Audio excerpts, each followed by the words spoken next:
Hello and welcome to episode 212 of The Crate and Crowbar. Tom, you can have that rum. I knew you were going to throw to me right as I was drinking it. I saw the future for a moment. Spit take all over the mic. It is the 26th of October, 2017. My name is Chris Thurston, and tonight I'm joined by Tom Senior. Hello. And Tom Francis. Hello.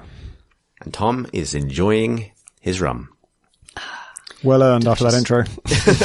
I just saw you gingerly reaching for it as I began to speak, and then take your hand back, like, I got like my window. A forced vision of what might happen in about 30 seconds time. Put your hand to your head. Images flash through your mind. And that's how memories and experience work. So it's just a big week. It's a big old week. Particularly today when you're listening to this, Friday, the 27th of October, because apparently all the games are coming out at the same time and all of the news is happening at the same time. So we'll start with the latter of those two things. So the Steam Halloween sale began today, right now, at the time of recording. That's a thing. I haven't really had a chance to look at it properly and figure out if I will purchase anything. I just got an email to tell me that things on my wish list are for sale. My wish list is a bit random because it's not really like things that I'm holding off on purchasing exactly. It's more like things I'll get to that Sunday, but I don't need to buy it just yet. And so I know that Streets of Rogue is on sale and Stories Untold is on sale and something called Cosmic Trip, which I don't remember adding, but I think it might be a VR thing, because every now and then I add if I see a really interesting VR concept that doesn't necessarily look like a game I'm going to get super into, but just seems like an interesting experience, I'll add that. I think that's a VR thing. Stories Untold is a good get. It depends what they've discounted it down to, but it's a good get anyway, so maybe just get it. The interesting thing for me about Steam sales is that customers love to know when they're coming. Developers hate that customers know when they're coming. So Steam sale stories, when, the dates leak and stuff, they do incredibly well on PC Gamer. The gamers want to know when they can kind of camp and then snipe the thing they want to get for a little bit cheaper than normal. Yeah. And, obviously for developers it's a nightmare because, people are just going to not buy your thing at full price and wait for it to come down. Yeah. Stories Untold is 66% off. So it's £2.37. Jesus. Wow. Buy it for that. Yeah, holy shit. That's cool. And Streets of Rogue is half price. Yeah, I got a item on your wish list is on sale notification, because the only item that's in my wish list is Tyranny, which I haven't bought because I know that you thought it was average, Tom. I think if you've not beaten Pillars yet, then there's more to be I'm playing Divinity as well, so I've probably got enough CRPG in my life at the moment. But quite enough. But and that's been discounted up to 13 quid, which I still think is that's good value for a chunky RPG if that's what you're looking for. But I got this notification on my phone as an email, on my phone as a Steam notification, on my iPad as an email, and on my iPad as a Steam notification at the same time. Wow. Which was how I found out that the Steam sale started. Valve, as a developer, Valve sent you an email telling you these dates, all three at once. It's a bit of an onslaught. It's like Halloween sale, then autumn sale, then winter sale. I won't say when they are because I can't disclose that information, even though someone has. Dates have been widely reported. Who can say if they're correct? Couldn't possibly comment. The email's very specific about do not disclose these dates to anybody. And you sort of look at your watch and think, okay, 1, 2, 3, check the news sites. There it is. Cause they're, I think the days when developers were a small trusted group of partners with Valve are long behind them. They've literally opened up to just anybody now. It's just, plenty of people. In fact, Steam is kind of geared now towards, don't necessarily prevent the bad people getting on, just make sure that you don't promote their stuff to anybody and don't give them any easy ways to exploit it. Let them in, but have them die in steerage class. Yeah. So the concept of emailing all developers and concept of emailing all developers and trusting them with any private information is ridiculous. But as soon as I said that, I realized they actually do have a kind of tiered system in that there are certain features you can't have in your game until you sell a certain number of copies. So you can't have trading cards, because that was to combat people just creating bullshit games just to sell the trading cards and somehow make money off that. So maybe they only send these emails to the trusted developers who've sold 1,000 copies or so. But if so, that's clearly not working. But personally as a developer, I would tell people that if I could, because I don't really want people to buy it like the day before it goes on sale and then feel annoyed that, they paid more than they should have. What they should do is tell everybody who gets one of those emails the correct dates, but tell each of them that the sales themselves are going to be called slightly different things. So you won't believe this, but it's going to be called Sale 36946. Yeah, exactly. No, generate like a random string, like a Giphy cat. Like it's going to be called the Unruly Western Warbler Bird Sale. You think it'd be called the Halloween sale, but it's not. And then you'll really know who your leaks are. That would be great. Yeah, and then you can, I don't know, break the kneecap. I don't know what you do with that information, but you'd at least know. So yeah, I thought we're in a position to really advise about this particular Steam shop, also because there are so many of them. Yep. Feels like it's less of a kind of, yeah. But the other big change that's come along with this is the new Steam curator system, he said, having no idea what that is. This isn't actually live yet, but there's a beta you can get in on, and they are, sort of expanding the curator system, which they haven't really done much to in a while, I feel like. I remember, like, it launched a long time ago, right?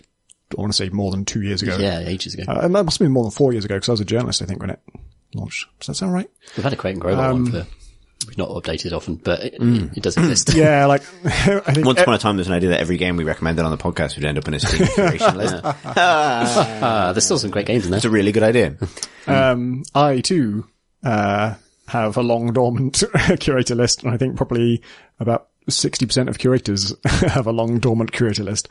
And they're trying to combat that, or they're trying to make it more appealing for players, curators, and developers. And so better then. Yeah. But they split their blog post about this into those three categories and explained how they're improving it for each of them. And some of it's a bit slight or nebulous or hard to sort of picture how it's going to work exactly. But, so for players, it's just stuff like, we'll try and look at games you've bought and then look for curators who've recommended games like those and then recommend those curators to you. So you basically give you a list of recommended curators who might be of interest to you. For curators, they are letting them, sort of design their page a bit so that they can like feature a game. I know that one thing they wanted to support was, some people like to do a sort of game club where they pick a game every week and say get their followers to play it, and you can't sort of do that with the current curator system, and so they're going to support that. But probably bigger news is that they can embed their videos now. So if you're a YouTuber, you can embed a YouTube video next to your game recommendation, so people can just click it right there in Steam and watch the thing, which is kind of cool. And then for developers, I was reading this one in that order, and technically I'm all three of these things, but it was the developer section that made me go, oh, awesome, because they let me do a thing I've always wanted, which is you can just you will be able to just look at curators who you want to give a copy of your game to and just click a button and say, yeah, you can have a copy of my game. And then curators get a list of, here are all the people who are happy to have you give you their game for free, and they just click on it to get it. That's really cool. And it's tied to their, it'll be like the official Nerd Cubed account or whatever. And it'll also sort of integrate stuff like telling you how many subscribers they have on YouTube and how many Twitter followers they have and stuff. So from a developer's perspective, that's awesome, because there'll be loads of people you haven't heard of, who are actually huge. And also, the main thing is just like, trying to promote Heat Signature, trying to get it out to streamers and YouTubers ahead of time. A lot of them have contact details. It's actually, I think it's got better, because Gunpoint, it just seemed impossible to get hold of anybody if I didn't already know them. And I was sending like messages through YouTube's messaging system, which had a 0% success rate. Nobody's ever looked at those. That exists. Yep. YouTube has a messaging system, because back then, like almost no one had an email address you could actually get to publicly. These days, because it's all a lot more, people are on networks and stuff, and it's a lot more organized. You can DM people as well, right? Like, on YouTube. Twitter. Twitter, yeah. If either their DMs are open or they follow you. And most big people don't leave their DMs open because they get flooded. So these days there is a business email for most of these people, which is good.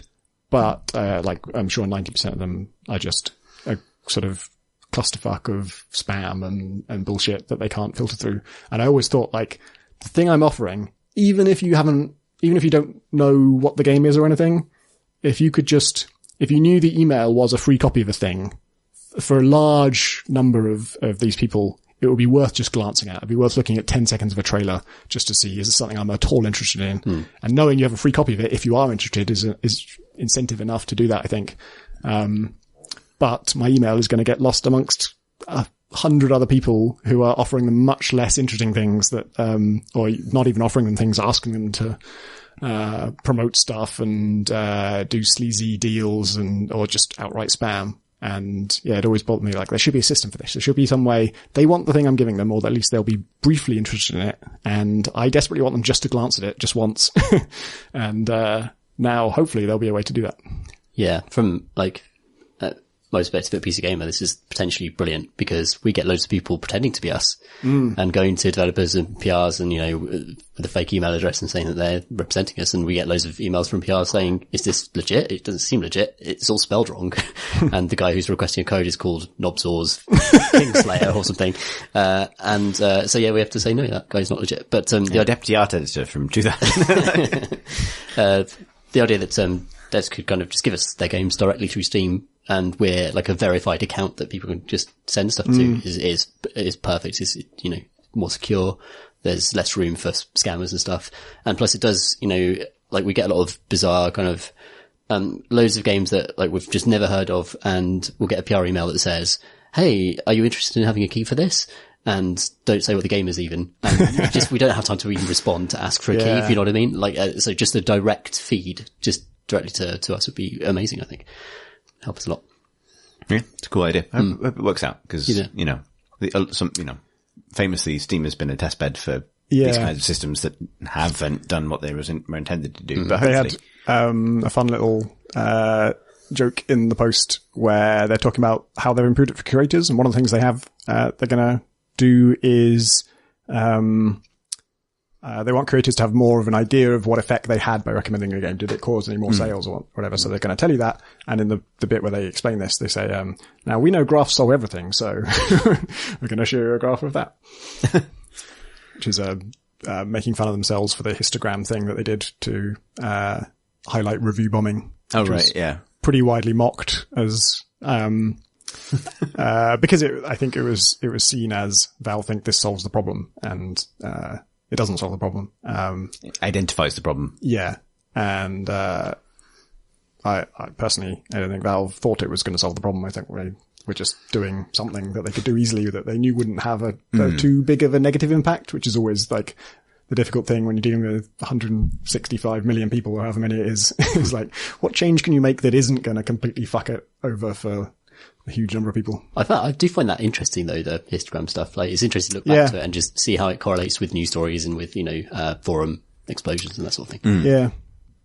Yeah, it is really interesting. I think the issue is more about how they message what their intent for a particular thing is. And, if they say on the subject of review bombing, a graph, then it's not unreasonable for people to think so is this the entirety of your response to this? Is this how seriously you take it? I actually think one of their problems is, that they haven't improved yet is that when they do announce this stuff, it's always in a really long block of text.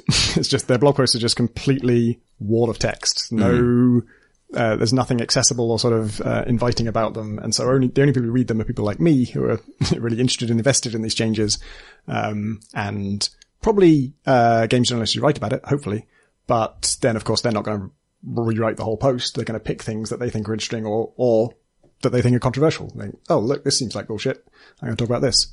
And so, whatever nuance and context they did put in the original post is probably going to get lost in translation because they didn't present it well enough. Yeah, it's funny, I think a lot of the situations that Valve encounters, well, like any big developer of games, but, or any company that has to manage a community that size, often it seems like a good idea to really explain your working, to try and just be as transparent as you can and lay it out. And the issue with this is people don't like to read at all. People hate reading. And I say that as a writer. I remember when they announced, a form of not paid modding for Dota 2, but like the ability to buy like a subscription to your favorite custom game that would then give the creator of custom games some money and would get you extra things in the game at the discretion of both Valve and the creator. It was a weird situation because they announced it through me because they got in touch and said, we're going to do something. We think it's going to be controversial. So what we want is you to interview us, ask all of the hard questions, and then post that on PC Gamer as part of the announcement, and we'll link to it from the announcement. So it's an amazing opportunity for PC Gamer, and that's because of a relationship that I had with Valve at the time, specifically with regards to Dota. And so I wrote like a 2,500 word thing that and I don't think I went easy on them. Like it was like, trying to push them on subjects like, what does this mean for how Dota is focused in the future? And what does this mean? Can people sell advantages in custom games? And would that bother you if people create a pay to win ecosystem within your non-pay to win free to play game and all these kinds of things? And they had answers for all of it. And then when that news story came out, Reddit was just all of those questions. Like, how are they going to talk about this? This is an obvious problem with this system. And all the answers were absolutely there, but I couldn't sex it up. One thing, it wasn't a video. Maybe if I'd literally just recorded the thing I wrote as a video, it would have been fine. I don't know. It's that problem of like trying to articulate the delicate subtleties and sensitivities of engineering a system for a huge audience where failing 1,000 people is actually quite a big fuck up, even if you're failing 1,000 people out of 500,000 or 5 million, is difficult and takes a lot of words. And yet the vast majority of people also don't want to read. So it's like a chicken and egg problem, a chegg, if you will, that you can never fully unchegg. After years of watching comments threads misunderstand articles, I do think there's like a reading comprehension problem fundamentally with either people who are coming into the article for whom English isn't their first language necessarily, for whom they might be a lot younger, they could be, it could be any age coming onto your website really. And you see lots of misunderstandings where people just misread things and get things wrong and then yell about it in the comments. And then other people go, oh yeah, that's right, without actually going back and reading it. And the writers don't have enough time to go back and say, no, actually what I said here, like can't quote yourself at people endlessly, which is what you always need to do to make what you're saying completely clear to everyone in the audience who comes in. Whereas with a video, just someone talking to you in quite clear language, it seems much harder for you to misinterpret what's being said. Yeah. It's probably why Overwatch does it that way. Yeah, it's always Jeff and his pop-up banner explaining to you his thing. That sounds weird. But then you get a voice as well, and you don't need the developer to appear in front of the camera. Just having a voice is... Well, I mean, this is something that I've, literally said to Valve, is with some of these things, just put a man in front of a camera, or a woman, or, put a developer in front of a camera, and have them, with their office behind them, say, we at Valve would like to do this. This is what we're trying to achieve. But that's really not their style. And so that's not, and so we're on graphs. Also, people who tend to become the front and center like that tend to be the brunt of all the attacks when things go wrong. Yeah, that's true. So when you create personalities, you kind of need to be putting someone there who understands what they're getting into and is able to deal with that type of attention. And I guess they're not aspiring to Crime Watch style documentary. They exactly. Have everyone in silhouette. We're really excited. We thought the histogram would solve this. Yes. But anyway, so it does sound like the new curator system is kind of cool. Maybe we should use it again. Who knows? Sounds positive. We do get quite a lot of emails to the Crate and Crowbar account actually asking us to look at games, and I had to kind of explain that. Wouldn't help. Not really what we do. We should get on to talking about what we've been playing, because there is some other news we could dig through this week, but, coming up. Would you guys like to get into the Man Veer Here stuff? Would that be an interesting subject for we could mention it. Yeah, so, because it sort of spins off something from last week, which was, last week was when Visceral closed and, their Star Wars game, Untitled, was canned, and there was a suspicion that, well, so it spun off in a few different directions, some of them unhelpful. One of them was that single player games are dead, which is obviously not true. But the bigger point was that, linear, sort of traditional 10, 15 hour single player experience is maybe not as appealing to certain publishers anymore because they cannot be spun out into, after sale profits. I'm doing a capitalist tickly fingers gesture. Like in quite the same way that like an open world game can be with loot boxes and things, which has also been a controversial subject lately. So obviously they span out into quite a lot of different places. Then, however, on the Waypoint podcast, ex-BioWare developer Manveer here, I think I'm pronouncing that correctly, who's now gone indie, spoke kind of very openly, and I won't try to quote him directly, but I'll link to the article in the show notes, about some of the pressures that exist within EA to have after-sale microtransaction-y kinds of things in your game. He touched on how successful the Mass Effect 3 multiplayer mode was for this. Talked about a guy spending $15,000 on Mass Effect multiplayer cards. Exactly. And so the whales are real. It's a really good interview. And also people who spend a lot of money on games are real. And he is candid to the point that I was worried for him. I was like, my God, is he allowed to say that? Surely they make you sign some kind of NDA before the assassins are out. They're abroad now. Yeah, really, really candid about the inner workings of EA and the problems with it. And yeah, very frank about the money forces behind this kind of thing. He's not at all surprised by the EA visceral decision. And this is the direction EA have been pushing in for ages. And what was interesting about him, like sharing the money side of things, is I went and read comments on the reporting on this and comments on Reddit and stuff, and just sort of tried to see what the sort of zeitgeist was. And it just completely pivoted from, the reaction to Visceral's closure was all, fuck EA, goddammit, how can they do this? And like, fine, I'm going to boycott everything that they ever do and they'll never get any money from me. And everyone was like, there's a sense of like, they're doing not just a bad thing, but sort of an idiotic thing. Like we're here wanting to give you $60 for a single player game. Please make those things.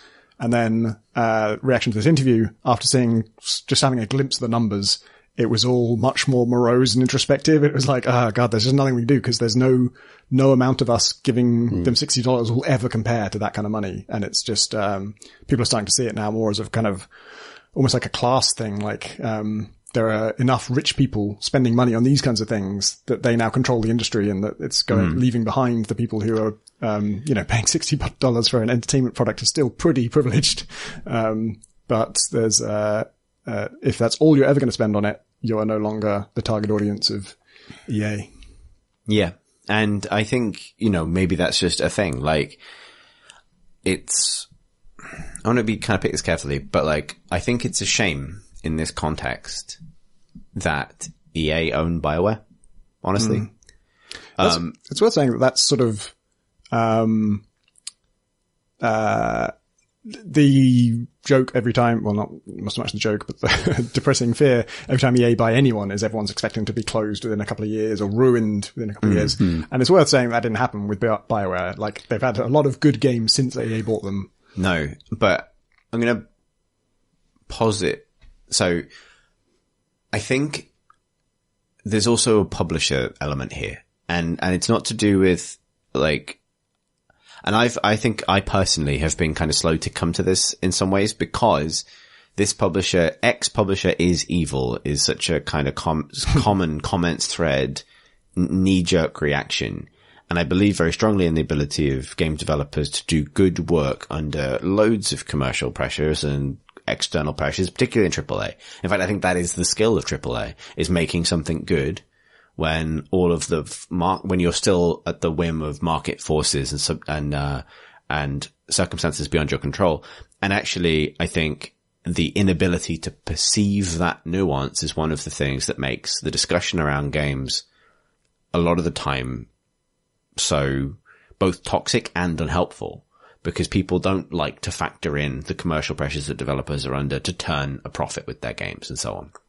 I think that's absolutely a thing. So that's why I will go to bat for post-EA BioWare in a lot of regards, because they do good work through, like, it's one of the reasons I went to bat for Andromeda, actually. It's like, it's a good piece of work. Same with Dragon Age 2, despite being made in obviously not ideal, fractious circumstances. the question of whether or not people should be paying $60 for someone else's fractious success is a different one. But nonetheless, I do think there is an issue here of publisher culture, however, and what different, so when we talk about the whole games industry moving away from single player, I don't think that's quite right. I think you're talking about EA moving away from this. And at the flip side, you have, because you do have publishers like Bethesda. Yeah.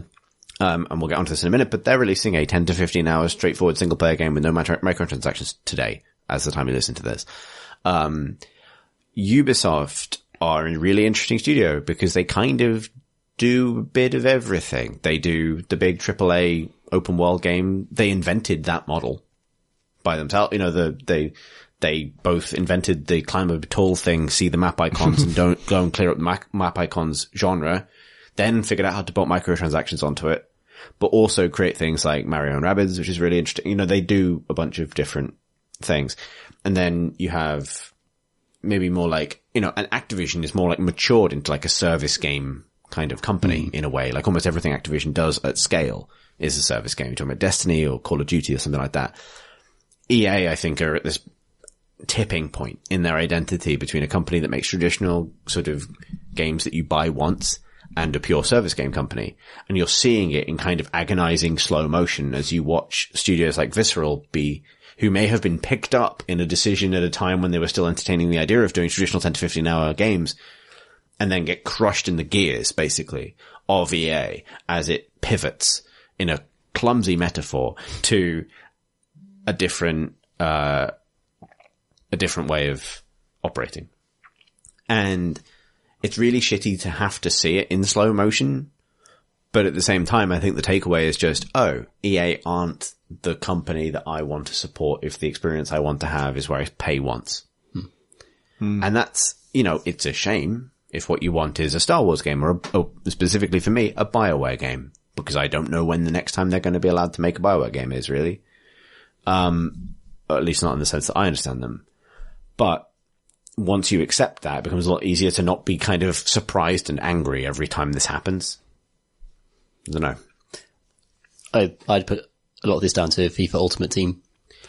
I think that the extraordinary success of that in a genre where, introducing that into a genre that didn't traditionally have that type of system in it, was a blueprint to roll that out across every genre and everything they were doing. And if it doesn't have that, then what are you doing? Because hell, look at this fucking valve of money you can just open if you have that system in your game. Yeah. I think since Ultimate Team took off, they've just been like, every game has to have this in now, because that's just, even if it doesn't work in that game, just for the 3 games that it does, it's just, it's so much fun. I was going to say, I wonder if the law is ever going to step in on things like that. Which is not he said, treading around libel, but there's I think pretty well documented, even if it's simply through a lot of anecdotes, evidence that things like FIFA Ultimate Team is quite detrimental to kids. I was at dinner earlier with my mum and her language student who's from Spain. And when she heard that I made games, she said, "Oh, do you know FIFA?" And I said, "Yes." And she said, "Oh, my son loves that." And I said, "Does he buy the card packs?" And she said, "Yep, for his birthday, all he wanted was FIFA points." And she was hesitant about this, but he said to her, "This is the best present I've ever had." And that's all he wanted. And it's gambling. Yep. And so, it's my first Duplo gambling habit.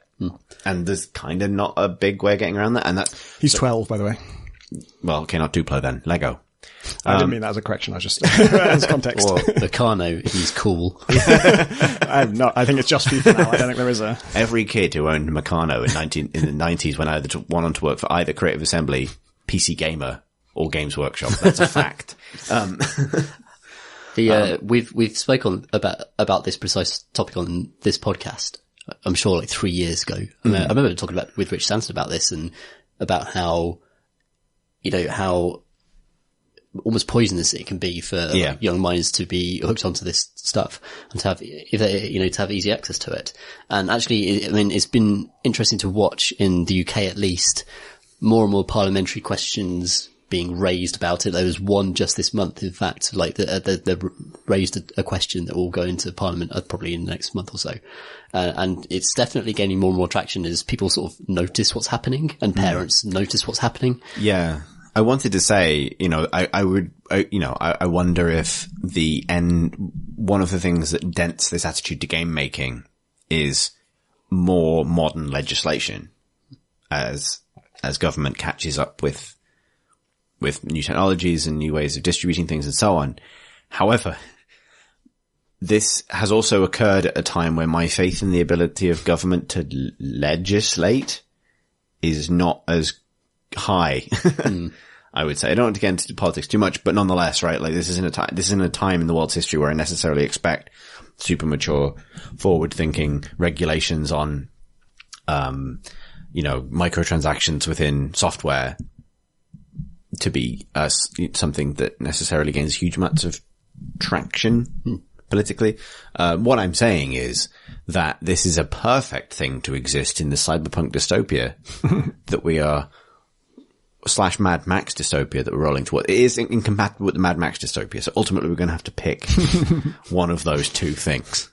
It'll either be kids hooked up to the FIFA Ultimate Team nozzle forever, or kids fighting for gasoline. Like, we have to pick one.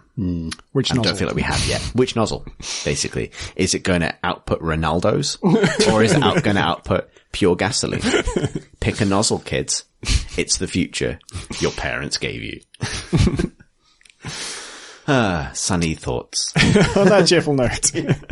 What have you been playing, Chris? So actually, yeah, I kind of wanted to speak at the top of, speaking of 10 to 15 hour single player games, I wanted to talk about Wolfenstein II, the new Colossus, as close as possible to the top of the pod, because I didn't want to be too drunk when I got around talking about it. And the reason for that is, the game comes out today. If you're listening to this the day this podcast comes out. And, I have played majority of it now. I'm reviewing it, but for print. So, I'm a bit of haven't been, Rushing? Pardon? Rushing. Well, I didn't want to say that because I don't want to imply that the people who got their reviews out, for the embargo, which is today at the time we're recording this, were rushed, because it's not a massively long game. I don't think you would necessarily need to rush it, but I've been kind of taking my time a little bit, and I feel like I'm easily into its second half now.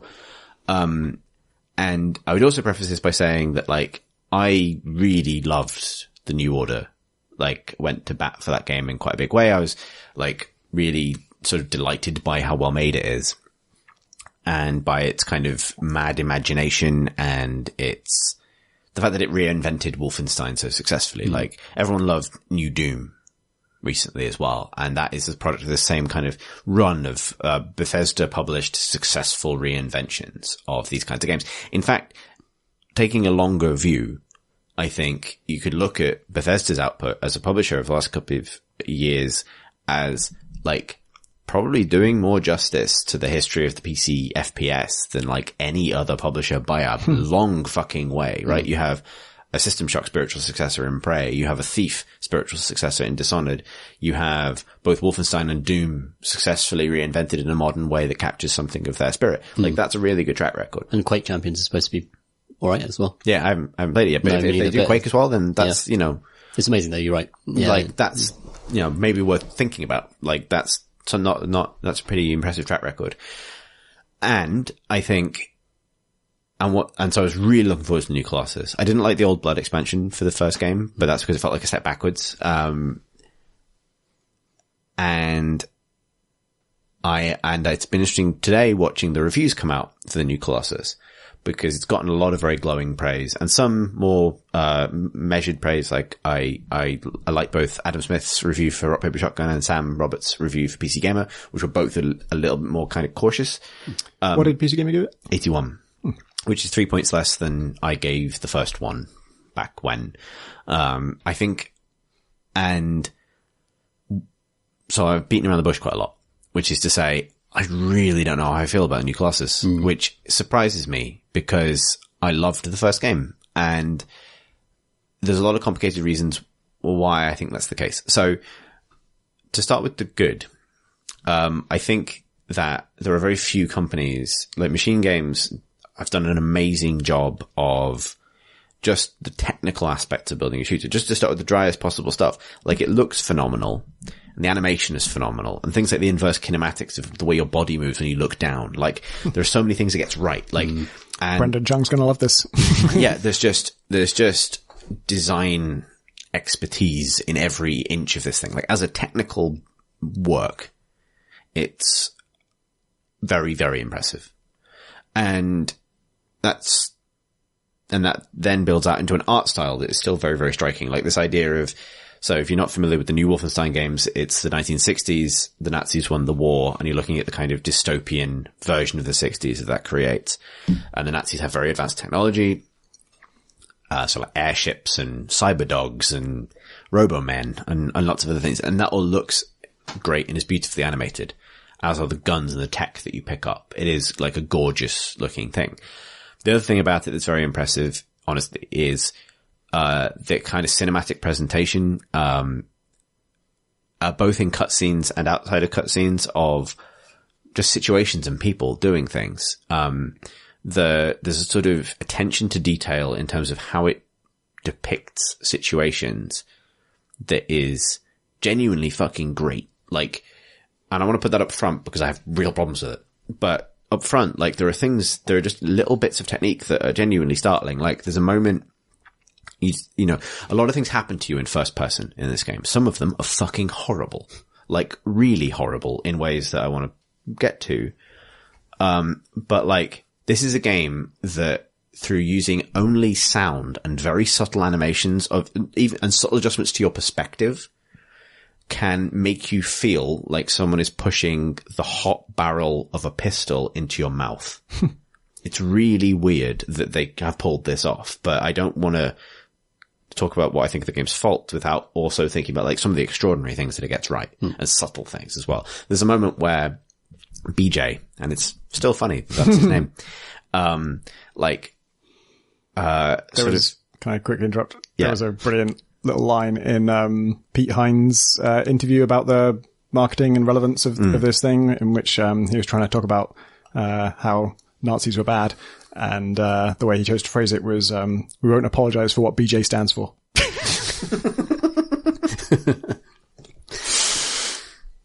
And they shouldn't apologize for what BJ stands for. It's not William Joseph, if that's what you're wondering. And it's even like, there's like nuts little things. There's a detail where like you exit a cutscene. So you watch a cutscene where BJ's there, another character's there, and they're talking to each other.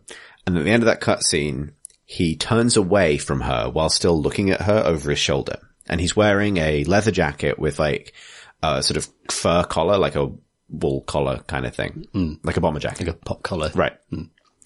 When you cut back to first person after that cutscene, you're still looking at her over your shoulder, and you can see your own collar in your eye line. And then it moves out of your view as the view kind of resets and you're back in the game world. You can't do that normally. If you look to the left or right in the game, you don't see your collar. It's literally just a detail that's been put there for that moment to make that transition from cutscene to you're in control again as seamless as it can be. And that's fucking impressive. Like, if you know about how difficult game development is, like, that's the kind of level of detail that almost no game goes to. They've not slowly zoomed into the back of your character's head, and then the screen's gone black, and you've kind of come back up into that's the classic transition. Exactly, right? Like, and so it gets these things right. And then, so your home base this time is like a submarine full of a diverse, and I mean that in the positive way, like a meaningfully diverse cast of people who, for whatever reason, have found themselves fighting the Nazis in the 1960s. And every single time you're back there, you can walk around, there are scenes happening, and they're nicely animated, and it's all sort of bespoke animations, and it's, people getting out the toilet and doing things, and a lot of them are quite toilet related. The game has a poo streak in some ways. Not a great way of putting that, but it's what I said. So we're going to go with it. And all that stuff is really good. And my notes are half like, man, the writing in this is really good when it wants to be. Like, lots of kind of believable conversations. Some of them are funny. You feel rewarded for walking around the submarine and encountering all those different scenes. good guns, good So shooting of the men. It's hard. So there's every success for this game, and this is probably the thing I'll land on. Every single success for this game sets up something that it sucks at, because it's really ambitious. And one thing they've tried to do is, so I'm trying to figure out what angle to attack this from. So one thing is that they have, the first game was kind of a horror, it had some horror elements to it in terms of like nasty things happening to you in first person. They've built that out very much. It also, the first game was willing to engage with elements of actual Nazi history while also being a matinee shooter adventure where you blow up lots of Nazis. And it existed in quite an uncomfortable dynamic because the first game has a mission set in a concentration camp. But at the same time, you're also fighting fucking moon Nazis with a laser gun. And I don't know if it 100% reconciles those two things, but in context in the first game, and this is something I want to think more about, but like, I feel like the first game kind of gets away with some of that stuff simply because it's still very much rooted in the post-war consequences of Nazism in Europe. So it's still sort of Nazis where you're mostly used to seeing Nazis in pop culture, and everything's turned up to 11, and there are things that are uncomfortable and the things that are about it that are arguably insensitive. But it hasn't sort of detached those things from their historical context fully and put them and sort of tried to observe them in isolation. This new game moves the action to America, where, which you find out in the first game was nuked and surrendered and has been under Nazi occupation for 15 years. And the marketing campaign for the game, which was initially kind of not eager to draw parallels between the concept of Nazis in America and current political climate, is now super eager to do that. Like, the latest marketing thing they put out on Twitter was like a trailer that says, "These are not fine people," directly quoting Trump, right? Directly drawing that line. That's not reading that in. They are entertaining this. They really want you to think about it. And at that level, and so on that level, they're pitching it in this way, and yet it has nothing to say in that regard, really. I don't think. There are so many things about it that I think, simply by its marketing campaign, this is maybe unfair to the developers. It feels like it's being granted this mission to act as this shooter you can play, to act as a sort of cathartic valve to kind of relieve some of the tensions at the moment, that it is the perfect shooter to release in 2017. And I've read some of those things in reviews today. And yet it's a game where, like, it's 15 years after the end of the Second World War or thereabouts. Nazis have ruled in America for 10 years at least. Every Nazi, every single person in that game wearing a Nazi uniform is German. Without exception. And they're not just German, they're cartoon Germans. They're called Hans. And they want a milkshake. People saw that scene at E3, right? Like, there's still, like, similarly, it's not committed to the idea necessarily. Like, Nazi is sort of just an enemy type, really. And they do a lot of horrific things, in some cases pretty upsetting things, to show you that the Nazi characters are bad. But it's not interested in ideology, really. They're cartoonishly fucking awful. And there are things about it that I tweeted about today, but like, there are things about it in that game that really deserve a content warning, because there's depictions of quite vivid depictions of domestic abuse and violence and violence against helpless people and, sort of arguably sexual abuse and things like that are nasty. And are presented in the same context as the kind of gun-wielding, gung-ho, blast 'em up thing. And it doesn't reconcile any of these things, and it doesn't really lead them to a point, necessarily. It really makes you feel hatred for the villains, and it makes you feel got at, and it makes you feel like you're in a shit situation.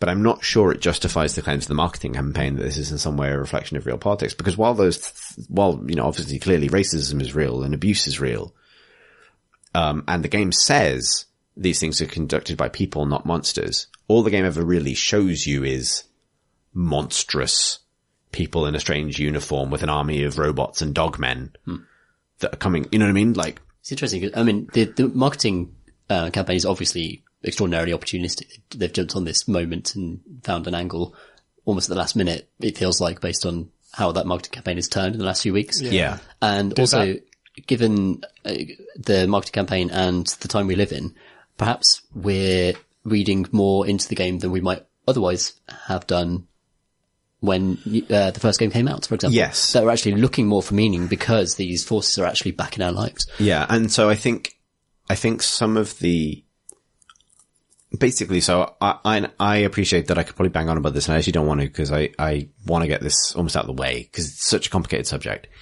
And part of it is that I think there is an onus on people to really try and interrogate what the game's actually saying with a lot of things it presents. Because, and I'm consciously avoiding spoilers. I'd love to talk in more detail about specific characters and things.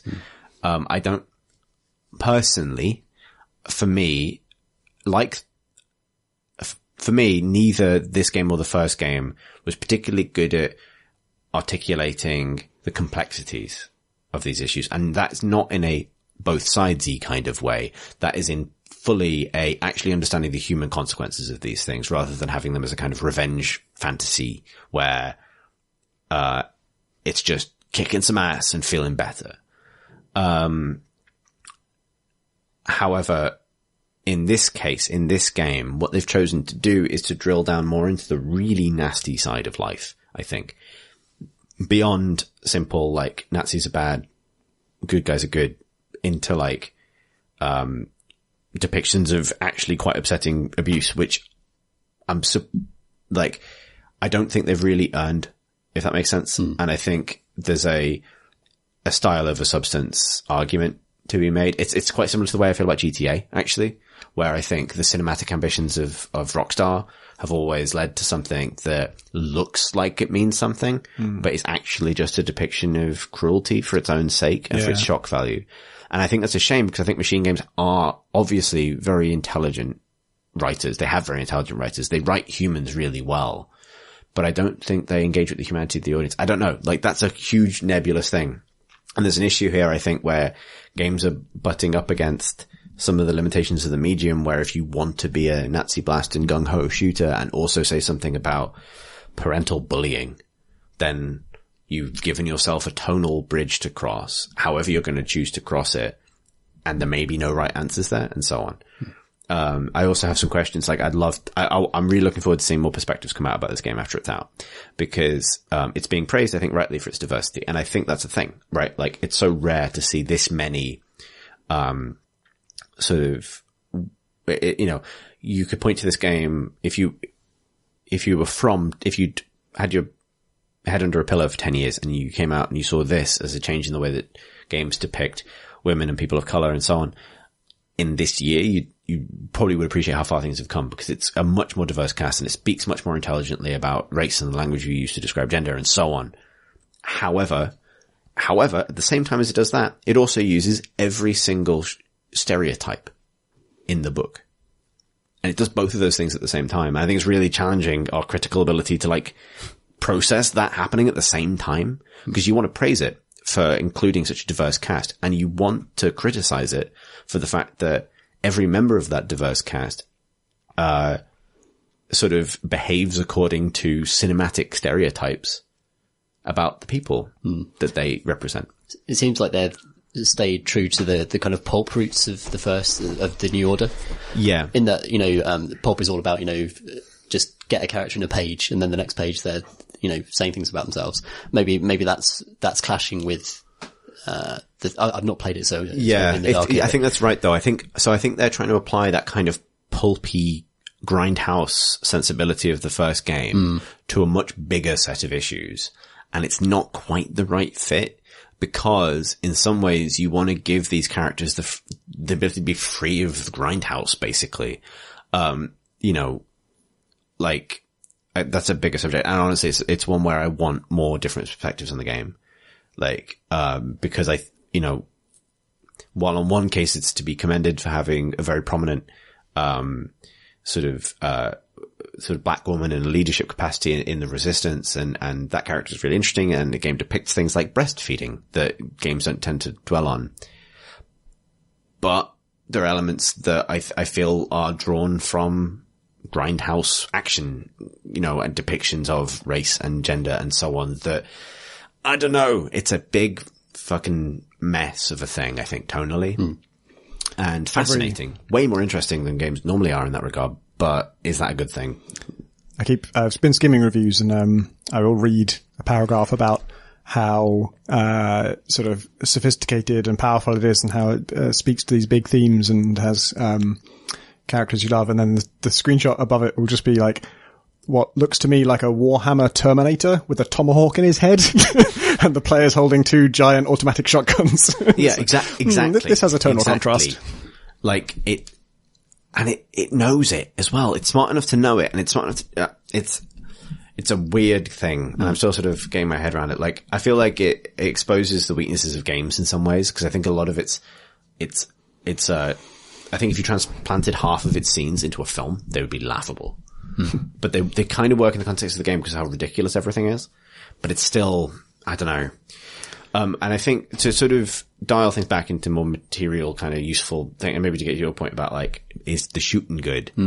So I don't think purely as a game or as an experience it is as good as the first game. And the reasons for that are partly, I think they have taken on, and this is the important thing, they've taken on bigger thematic kind of narrative ideas and done a weird job of it where it's better in some ways than most games are, but is that something you let the hook off for? Blah, blah, blah, blah. We get into a big, I think people will be talking about it for a long time, and that maybe is worth experiencing, like experiencing this thing that I think to me. Yeah. That makes me more excited about it in a way. It feels, in that regard, it feels like a bit like a BioShock Infinite to me, where people are going to go nuts for it, and then people are going to realize, oh, actually, you know what I mean? Like yeah. So the other side of it is that, so the first game had this amazing thing where it just seemed to keep getting bigger. And I think part of that was the surprise element of first Wolfenstein, this Wolfenstein reinvention that was so kind of off the wall and hyper violent and stuff. However, this one seems to me to be a bit stuck in like having nowhere to go after where the original left it. You know, like things that really, like, from the first game, I remember things like the whole, like, you know, the moment you realize you're going to the moon, you know, like these kind of moments of like mad escalation, and the fact that the gunplay kind of kept escalating, and you were this sort of phenomenal, like double massive shotgun wielding force of, extreme power. And also you could be stealthy and kind of mix all these things together. Those things are still present, but to my experience so far, none of them have been as successful as they were in the first game. And that's due to some weird decisions. So, no spoilers, but at the very beginning of the game, the first mission in the game, and I think this is a super cool decision. This is something I think genuinely is cool. The first mission in the game, you're in a wheelchair. And you have to try and play an FPS while you're also in a wheelchair with all of the things that involves, including not being able to go upstairs. So, and your health is capped at a bit of a lower thing. And you're rolling around, gunning down Nazis and like trying to do your best while in a bathrobe and a wheelchair, kind of trying to get around, which is a really interesting idea. Like initially it has this interesting sort of every mission's going to feel really different vibe. And I was really excited about where that might go, but it doesn't go anywhere. And it doesn't, it gives you the sort of rudiments of its arsenal pretty quickly, but also pretty slowly. Like it treats giving you a bigger version of the gun you've already got in terms of the rifle, like as a moment. Like the guns they feel nice and they're loud and exciting, but they're not very, you have seen them before pretty substantially. Also, the scenarios you have seen before largely, but it also makes a really weird decision for basically half the game, which is to cap your health really low for plot reasons. And have it regenerate up to a number that's even lower than that. And then to have you rely on armor, for one thing, armor pickups. But if you pick up any health over 50, and if you have a sense of what it's like to have 50 health left in Doom or whatever, you'll be in about the right mindset. Whenever you pick up health over that, you start ticking back down to 50 because that's overcharging it. And this means that you basically, like, even on there's 6 difficulty settings. And I started on the third one. I went down to the second one and still found it really frustrating. So that's like a hurry up mechanic, isn't it? It's a hurry up mechanic, right? But you're also at your weakest. So you feel encouraged to stealth things. But stealth is punished by both the UI, the AI, and the level design. Into being unlikely unless you quick save a lot. And I don't think that's the most gratifying version of a shooter experience. Oh, that's strange, because I remember the first game being extremely good balance of like stealth and action stuff. I really don't think it is. I think for the first half of the game, they actually fucked up that balance quite badly, because you kind of get that moment where you've been seen and you want to like, okay, well, fuck it. I'm pressing the dual wheel button. Right. 2 shotguns. Let's go. And then you die. Like, you can be killed almost immediately. And because like the first game, it still has a problem with its damage indicators not being very clear where you're being shot from. You'll die and you'll be in the death cutscene, and then you'll realize that a man just like mantled over the window behind you and you didn't see. And for some reason in the first half of the game particularly, it quite likes dumping you out of a cutscene into a last stand surrounded situation. And all of them, and I don't think I am shit at shooters. I feel relatively confident saying that like I played the first one on harder settings and enjoyed it. This I just found grueling, and that's a shame, because it's simply because of this truncated health pool. And then what feels like a very deep way into the game, like pretty deep into the game, without spoiling anything, it gives you your full health pool and some kind of like gadget special powers-y kind of things that not revolutionary, but like the ability to barge through walls and that kind of thing, which feel cool.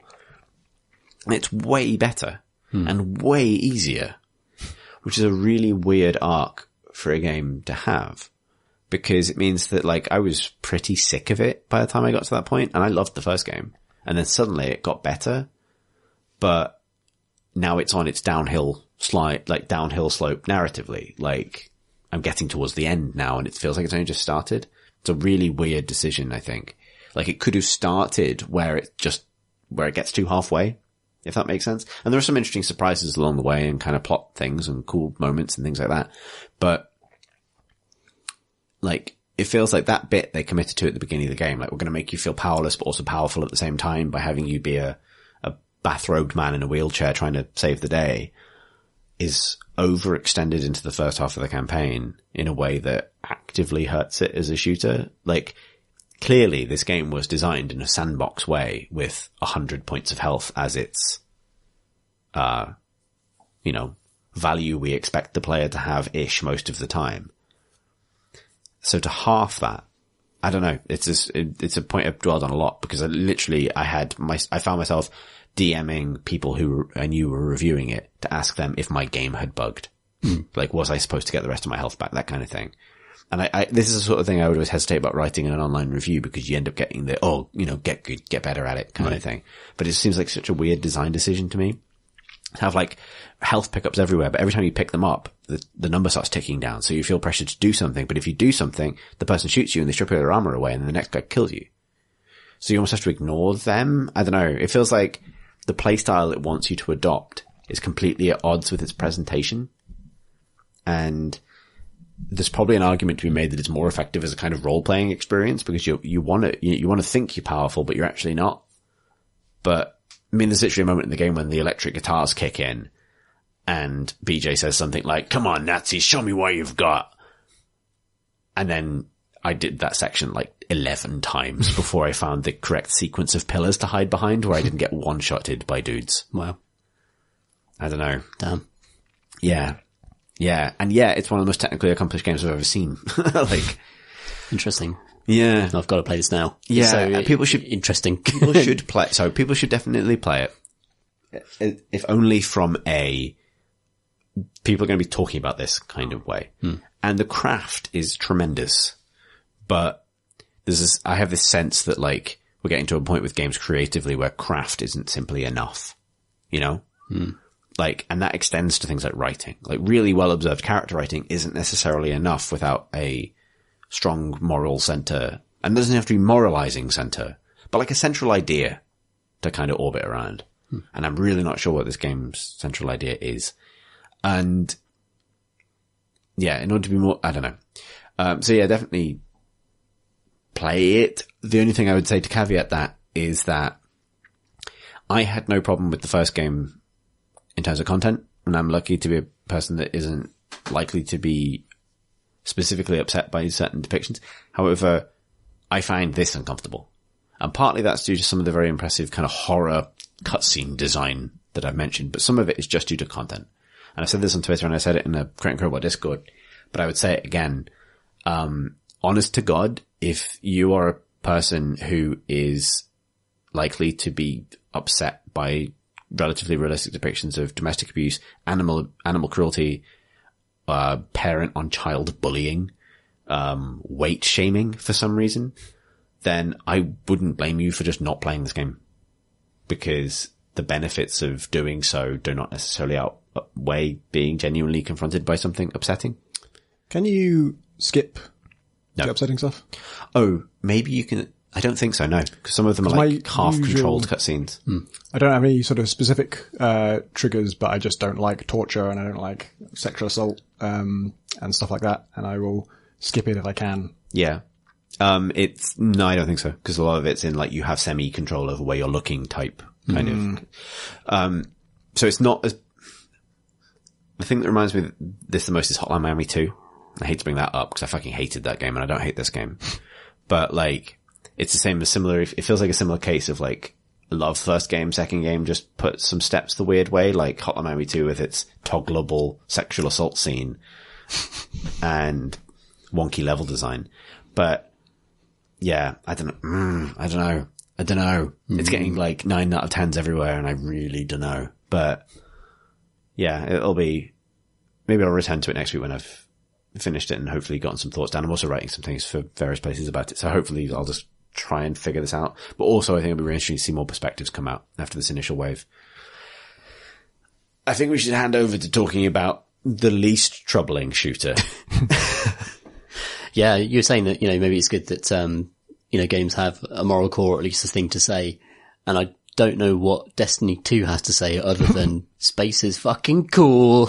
So maybe I'll qualify that. I think if games are going to touch on real history and real world subjects and real world subjects like child abuse, for example, yes, then you probably need to say something about something. Destiny touches on subjects like, what if someone stole our big egg and where's my magic gun? Exactly. And is Nathan Fillion my friend? He's everyone's friend, Nathan Fillion in Destiny. So you've been playing Destiny for PC, Tom? Yeah, Destiny 2 came out this week on PC and it's splendid and I love it. And the internet hates it. Or at least certain corners of the internet hate it. I think that there's still a strong, silent majority of people who just enjoy it and play it casually every week and really enjoy it. It's a shooter from Bungie. It's the first Bungie shooter on PC for a long, long time. Yeah. It's like Halo 2. Yeah. Jesus. A long, long time. And they've teamed up with Vicarious Visions to port the game to PC. And from what I played so far, I've hit the level cap. I've done the story. I'm at Nightfall level. That's like it's just about 6 p.m. Yep. The witching hour. And yeah, the port's beautiful. It's an absolutely stunning way to play through a series of like concept art design set pieces that Bungie have created for each planet. So, I should probably summarize what Destiny is briefly, even though we talked about it quite a lot in the podcast here and there. Humanity has undergone an apocalypse and almost all of humanity has been wiped out, but there is one city saved by a giant ball from space called the Traveller, a big white ball, and it sends out its little drones called ghosts, and those ghosts select heroes from, the dead remains of humanity, and they bring them back to life. And they use the Traveller's light, and that's light with a capital L, which is the good force of the universe that the Traveller provides to support these guardians. And you are one of these guardians, and you're tasked with defending Earth and defending the Traveller, essentially. And your ghost endlessly resurrects you, and that's why in-game, that's why you keep on coming back over and over and over again. And you go out into the universe, and you travel across 4 different planets, maybe 5. Hang on. Earth, Titan, Nessus, and Io. Yes. That's 4. And you kill the enemies of humanity, which are 4 different alien factions. Like a zombie one called the Hive. There's a computer kind of singularity one called the Vex. And what's the Scavengers. Oh yeah, the Scavengers, which are the Fallen, and also the Cabal, which are just space rhinos who are a bit like, Roman legion basically in space coming to destroy you. And it's the Cabal that are the big threat. They're Vogons, basically. Yeah, they're Vogons, actually. They, their whole thing is that they, if they encounter a problem in the universe, they just delete the planets in that system and just keep on going. So, yeah, Vogons. The Cabal are the big bad guys in Destiny 2. They've arrived, they've put a big muzzle on the Traveller, and they're siphoning its light. It's like a clamp. They literally clamped. They've clamped the Traveller. You know how to park here. They got a big ticket. F you. But there's no complaint line. Instead, you have to hunt down the leader of the Cabal and destroy him. But part of that is you have to go around the solar system, getting the band back together and getting the Guardians back together, restoring your light, etc., and then taking the fight back to the enemy. As a game, it's fundamentally a shooter. It's an action RPG shooter. Is pretty much what I would describe it as. It's got the single player campaign is probably about 5 or 6 hours. It's a Hellgate London like. I heard someone reference that I can't remember who it was, so I apologise, I can't give them credit, but they're saying in an alternate universe we're all playing Hellgate Tokyo now and Destiny is this weird offshoot. That's like, how like when you're writing a review and you're like, should I reference other games in case people don't know them? Like that's the worst thing you could possibly reference in a review. Far fewer people know what this that is. incredibly niche thing that basically collapsed. Destiny 2 essentially it's a beautiful, beautiful shooter from Bungie. And it's designed as a persistent game that you go back to pretty much every week to do a little bit of stuff. And at its heart, it's a deeply social game about teaming up with friends, having like just a standby list of friends you can drop into to do some PvP in the Crucible, or to do, a strike, which is like a dungeon together, which is a 3-person dungeon, or with a bit more organisation to go into their splendid raids, which are 6 people against this like a meticulous puzzle environment full of shooting. It's an extraordinary shooter. It feels amazing to kill stuff in the game. It's, for me, as someone who loves Diablo and kind of appreciates everything it does with the feedback loops it creates, I think Destiny is just the pinnacle of that type of design, in terms of just bringing Bungie's expertise in creating guns that feel amazing, in encounter design with enemies that have varying kind of AI states where, you've got little guys. It's a bit like the old Halo games, right? Where you've got little guys who can back off and run away. People with shields who will block you, people, they're the bosses that will kind of loom over everyone else. You've got recharging abilities, which are like, special magic punches and magic grenades and beautiful guns that you can switch between to delete people's shields if they're the right energy. And the rhythm of combat is just a beautiful, endlessly satisfying thing. Like they've done an amazing job with just creating this, what the Bungie always talk about, the 30-second chunk of the game just being endlessly satisfying 1,000 hours after you first encountered it. And for that reason alone, if you like that sort of thing, you've got to play Destiny 2, man. It's so good and it looks beautiful and it feels even better running at like 100 frames per second on a PC because the port is beautiful as well.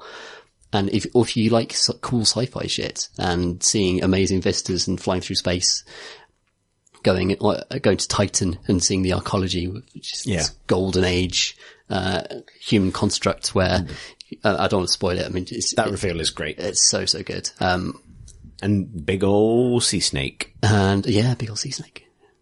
Big stuff in space, which is something that Bungie have been always very good at. Absolutely. I think there's nothing quite like it on PC at all. Like people say Warframe and stuff. Like people say, and it's kind of structurally kind of similar to Guild Wars and a lot of old stuff, but there's nothing actually like it to play. No. It's so seamless, in the way that it leads you into its various delicious kind of components. There's so many different things you can do in the game. You can just drop into Crucible and play 4 versus 4 PvP for 1 minute. And then you can take your fire team to another activity and do a couple of dungeons, with the strikes. You can go and do some adventure stuff. If you do that particular transition, you have to have one friend you don't like as much as the others. That is true. But like, just as a kind of like hanging out place, a place to hang out, a place to get together. I think there are a few modern games that do such an amazing job as Destiny of creating a sense of community and a sense of, lots of people being in this world and having fun together.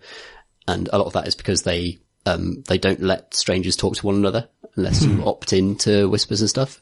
And I've seen like some reviews and people criticizing it for this, but I think this is the way forward for social design, to literally keep people strangers until they want to not be strangers anymore with specific people. And it's very important. You have like four animated emotes at any different time you can do, and you can swap one of them in and out, but that's it. And that's perfect. Yeah, that's like it. Wave, bow, dance, and a different thing you choose. And that's fine. And within that, that just is great. Just take all the politics out of people's conversations, just remove the ability of the toxic minority to veto the entire game, basically, which is what you see happening in a lot of, modern chat rooms, anything really, any forums, is that the most, antagonizing minority runs it, basically, because it's very easy to be antagonizing, and it's, very slow and difficult to be, sensible and calm, etc. So what you see in Destiny is that by just simply everyone shuts the fuck up, and then you just get to enjoy the game, and that's brilliant. And if you happen to interact with people who are really helpful, then you can get in touch with them if you choose to. You can opt into like a whisper system, which, because the PC version has text chat, or you can just chat to people if you invite them into your fire team. So it's like, it's a wonderful, it's like an MMO without the noise, and it's a great way to make friends, I found, on the PlayStation version, up to this point. And so far the PC version has been similar. And the community, insofar as long as it's, when it's not moaning about Destiny, even while it's playing it for thousands of hours, is actually very helpful. It's been one of the nicest communities I've been involved with online. I think it's a new model for an online persistent game that actually creates good relationships between people and good social experiences.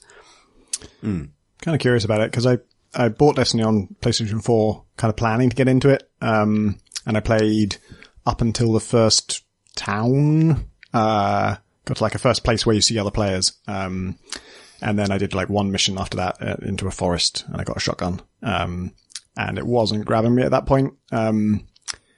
But there's no gamepad shooter that I like. I've never really got on with gamepad, with a shooter with a gamepad. And I use gamepad whenever I can. So I use it for I use it for Far Cry Primal and for, both the Dishonored games. And never any problem with that, but neither of those is really a shooter. And I started playing the modern Doom with a gamepad, and I really thought I didn't like the game. I didn't feel like the gamepad was holding me back. I just thought, I don't like this game. And then I tried it with the mouse and keyboard, and I'm like, I do like this game. I like this game when I'm good at it. And, so maybe the same thing with Destiny. Maybe that it wasn't grabbing me because I didn't have a level of mastery. I didn't feel like I was being clumsy or sort of failing to do what I wanted to do. But with something like Doom, it was just like, as soon as I'm completely in charge of this thing, as soon as I can really drive it, then it suddenly clicked for me. I found personally that Destiny is the only pad shooter I've ever been able to play. And I think part of the reason you might have bounced off it is because Destiny 1 gives you fucking terrible weapons to start with. Like, you get a rubbish assault rifle. Sorry, this is Destiny 2 that I played. Oh, really? Okay. Yeah, you said, Forest. That does give you good weapons, in fairness. Yeah, I guess. And also, the tuning on PC for the console, the tuning on PC for a pad is the same as the console. They've transferred it across directly. Right. So you're getting the same feel as you're going to get from a console with the pad. I'd say it's one of the only pad shooters I've enjoyed. I wouldn't play with a pad on PC though, especially in competitive contexts. No.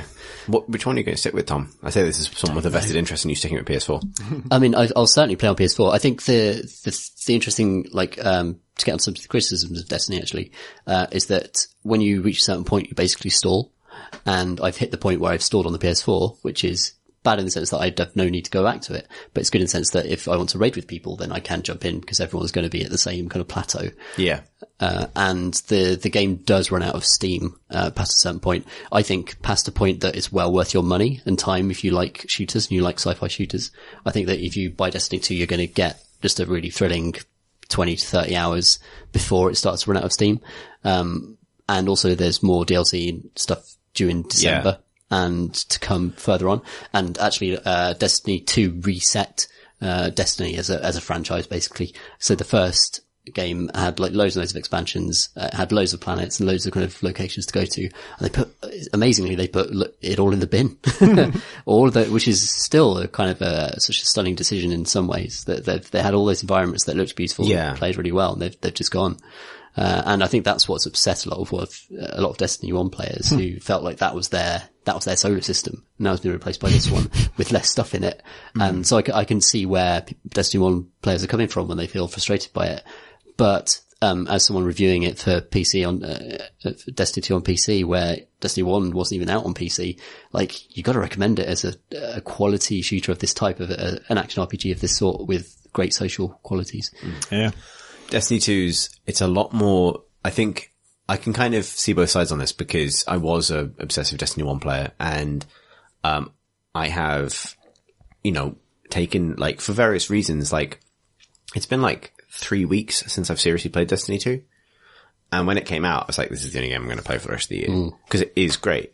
But I lost momentum with it in a way that is unprecedented relative to how I behaved with Destiny 1 until the very end of Destiny 1's life. It was only the final expansion for Destiny 1 where I really, like, did it and then was done. Yeah. And that was also because I knew it was the last expansion. So it's like, I have, no new thing I'm building towards.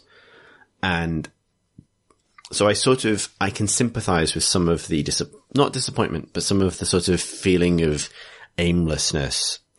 But in a sense, that's a trained behavior in a group of people that will only get smaller with time. Because that's a trained behavior from people. Because Destiny 1's endgame, particularly at relatively this point in its life, when it had only been out for a month, was all over the shop. God, yeah, it was awful. And if you really committed to figuring it out, there was a kind of masochistic challenge to, like, min-maxing your way through it. It was all sort of mad loot stuff and that kind of thing. But what that did is it created a community of people who kind of trained themselves on that. And every time it would expand and update itself, people would learn the new way of getting ahead of the curve. And Destiny 2 is actually meticulously fair, which is on balance a strength.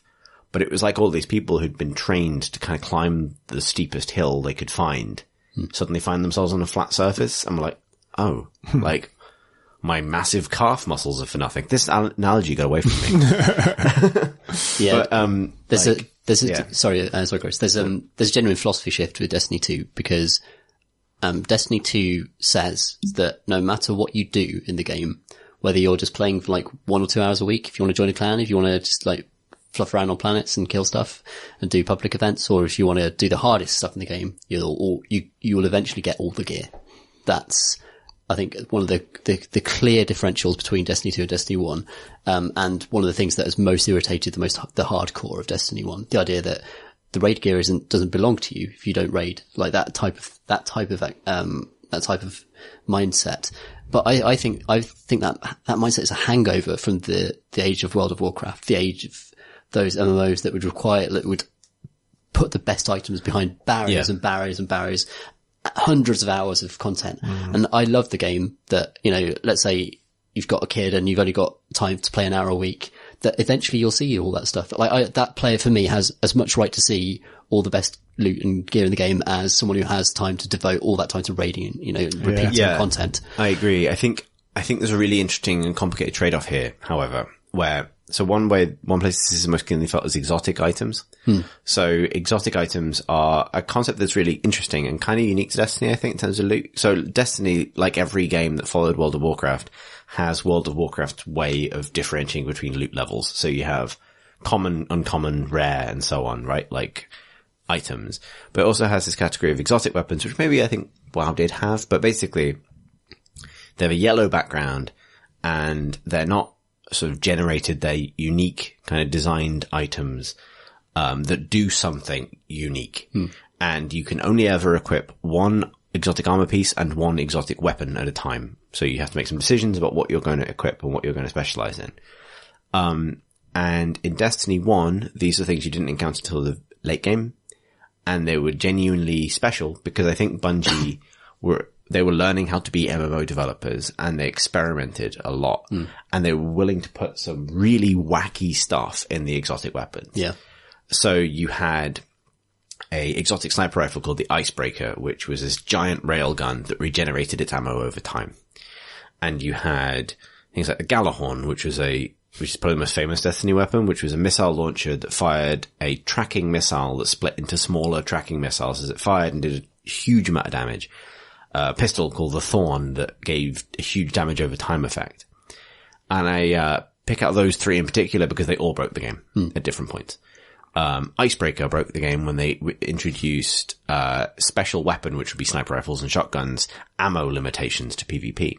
Because then people figured out that if you equipped Icebreaker, let it regenerate its ammo, and then switch to a different gun, you could restock at least half of any other gun in the game using Icebreaker as a battery. Galahorn broke the fact that a lot of bosses at the time required sudden spike damage to their kind of overshields to down them to a state where they could be more substantially damaged, and no weapon in the game was as good as that as a Galahorn. Thorn basically broke PvP for a long time because people realized that 2 headshots from Thorn and the damage over time effect would kill them eventually. So it created this very cagey school of PvP. And all of this stuff were problems for Destiny 1, and all of it was part of Destiny 1's jank. And it all led to this strange and undesirable situations where people, a lot of these guns were only available through like random chance. Thorn was a quest, I think. Yeah. But both Icebreaker and Galahorn were random drops. And like, I remember really vividly, like I raided for a long time in Destiny 1, and I got into the point where I was raiding like most days of the week. I would get up really early before work. This is before I painted Warhammer, so this was the thing I did at 5 a.m. then, would be to get up and raid with Americans who are on late night their time, and act as what is called in the Destiny community a Sherpa, which is to somebody who goes in and helps you with the raid and takes you through it. And I didn't have a Galahorn, and I didn't have one for ages, and it was only through having lots of other good gear that I could get onto raid groups, because I didn't have this amazing rocket launcher. And I remember really vividly the morning I did, I'm gonna just use some words for Destiny people out there. I ran Sword for Crota for like 3 hours for a team that just couldn't do it. And it was one of those nightmare things where I have to go to work, and I've been up since 5 and it's now 8 a.m. and we've been on this boss, and we finally did it. And the people were so happy because the boss was so hard and they'd gotten the stuff, but I got a Galahorn from it, and it was my Galahorn. Yeah. And I made this noise that I think woke Pip up. Like this kind of like, and it also felt like kind of karmic justice because I'd stuck with a hard boss encounter for a long time, and it was really like a special moment, even though it was built out of busted game mechanics. Yeah. Like it was built out of having a gun that's too good, that's randomly distributed, and boss fights that are too hard, and no matchmaking system, and all this stuff, right? Destiny 2 has solved those problems, and I say solved as if it has quotes around it because it's an interesting thing. Yeah. So the exotics in Destiny 2 are much less different. They do something interesting, but none of them are like, fucking hell, this does that. Like, none of them are essential. And, well, with the exception of one particular exotic that carries over from Destiny 1 in PvP due to other things. But nonetheless, right, like, the vast majority of them, there is no Icebreaker equivalent in Destiny 1, in Destiny 2. There's no Galahorn equivalent in Destiny 2 in terms of like, if you don't have this, you can't raid with us. And that's a good thing. That is unequivocally a good thing when it comes to new players getting into the game and being able to find the content and feel that they've had the full experience. Absolutely. But I feel like in making that fair, they've patched up the deep troughs of Destiny 1, but also lowered some of the peaks as well. I completely agree. The exotic armor, is I don't want to say terrible because it's fine. It exists only to improve your power level. Yeah. The actual tenets of almost every armor drop I've had is it either does stuff like, oh, enemies that are low on health are now outlined in red. I was like, that's not exotic. Like, the most powerful things in the game. That's all it does. It just, I know what's low on health. I can see. I'm playing the game with a shooter. It has health bars. It has health bars. I think it's almost about to die. So I love warlocks, and these are just like space wizards who wield space magic. And there's always the kind of like pseudo-scientific background to Destiny. I love Destiny's world and its lore and the way it's built. So and the lore is amazing. But that's like a podcast unto itself, really. Like we've got like four warlock helmets that all do exactly the same thing fundamentally. Yeah. They're all slightly recharged grenade punch and super ability by an unspecified amount. And none of the stats in Destiny are explained in terms of like, here is, how much time it takes to regenerate a grenade, etc. And here is how nothing is said. It just says, this will improve this. And then you play the game, and unless you feel it, it basically might as well not exist. Yeah, this is the rule across the board. Like, it's like, do you remember Destiny 1 Sunbreakers? The gauntlets for the Warlock? Yeah. That allowed you to, it was on the subclass that allowed you to resurrect yourself if you died. And then they gave you the ability that after you resurrected yourself, you could throw infinite grenades. Yeah. And no one thought this would be a design issue. Like, grenades are something that's mitigated on a cooldown in Destiny. It's not like a stock of ammo. It's a cooldown ability that is quite important. Like, it's a damage spike. It's very carefully calculated in the sandbox. Except, you've got magic gloves now. When you bring yourself back, and so you'd have this situation where you'd be in the Crucible and you'd think you'd killed an entire team, particularly in the elimination mode, which works like Counter-Strike, where if you die, you're out. And then suddenly this one guy gets back to life and he's got infinite magic grenades that he's firing out of his hands. And in Destiny 2, they've completely reworked that exotic and removed that subclass to stop that from happening. And that's, like, correct. But it does make me feel like, so I'll put it this way. I feel like the experience of Destiny 1 for people who stuck with Destiny 1 through its weird shit and just sort of dealt with it is not repeatable. Because you don't get that same experience of like, wow, this is broken, but I'm having an amazing time. However, it's a much fairer experience and it's still fundamentally a phenomenal shooter. Yeah, I agree with all of that for sure. And it's an interesting one to like, I've got to put a score on it tomorrow, PC Gamer. Jesus. And, it's like an impossible review in some ways because like you can't really, I can't review it as someone who's gone through the Destiny 1 bus. I feel like I've got to review it as someone who's just bought the game. And what do I get out of it? And be completely honest about when this game runs out of steam. And it does run out of steam, and it's there are 3 phases to it. You go through the story, and that's really fun and exciting. It's introducing loads of new stuff. Then you go through a second phase where you're getting up to you're leveling up your gear for the high level stuff. And that's still really good because every activity you do is relevant and can give you gear that will get you up to that point. But then there's a stretch after that where actually the incentivization systems, basically most of the activities in the game don't benefit you. If you like go into, patrols, if you go into adventures, if you go to a lot of the PvE stuff, like it's not going to drop gear that's high enough to do it.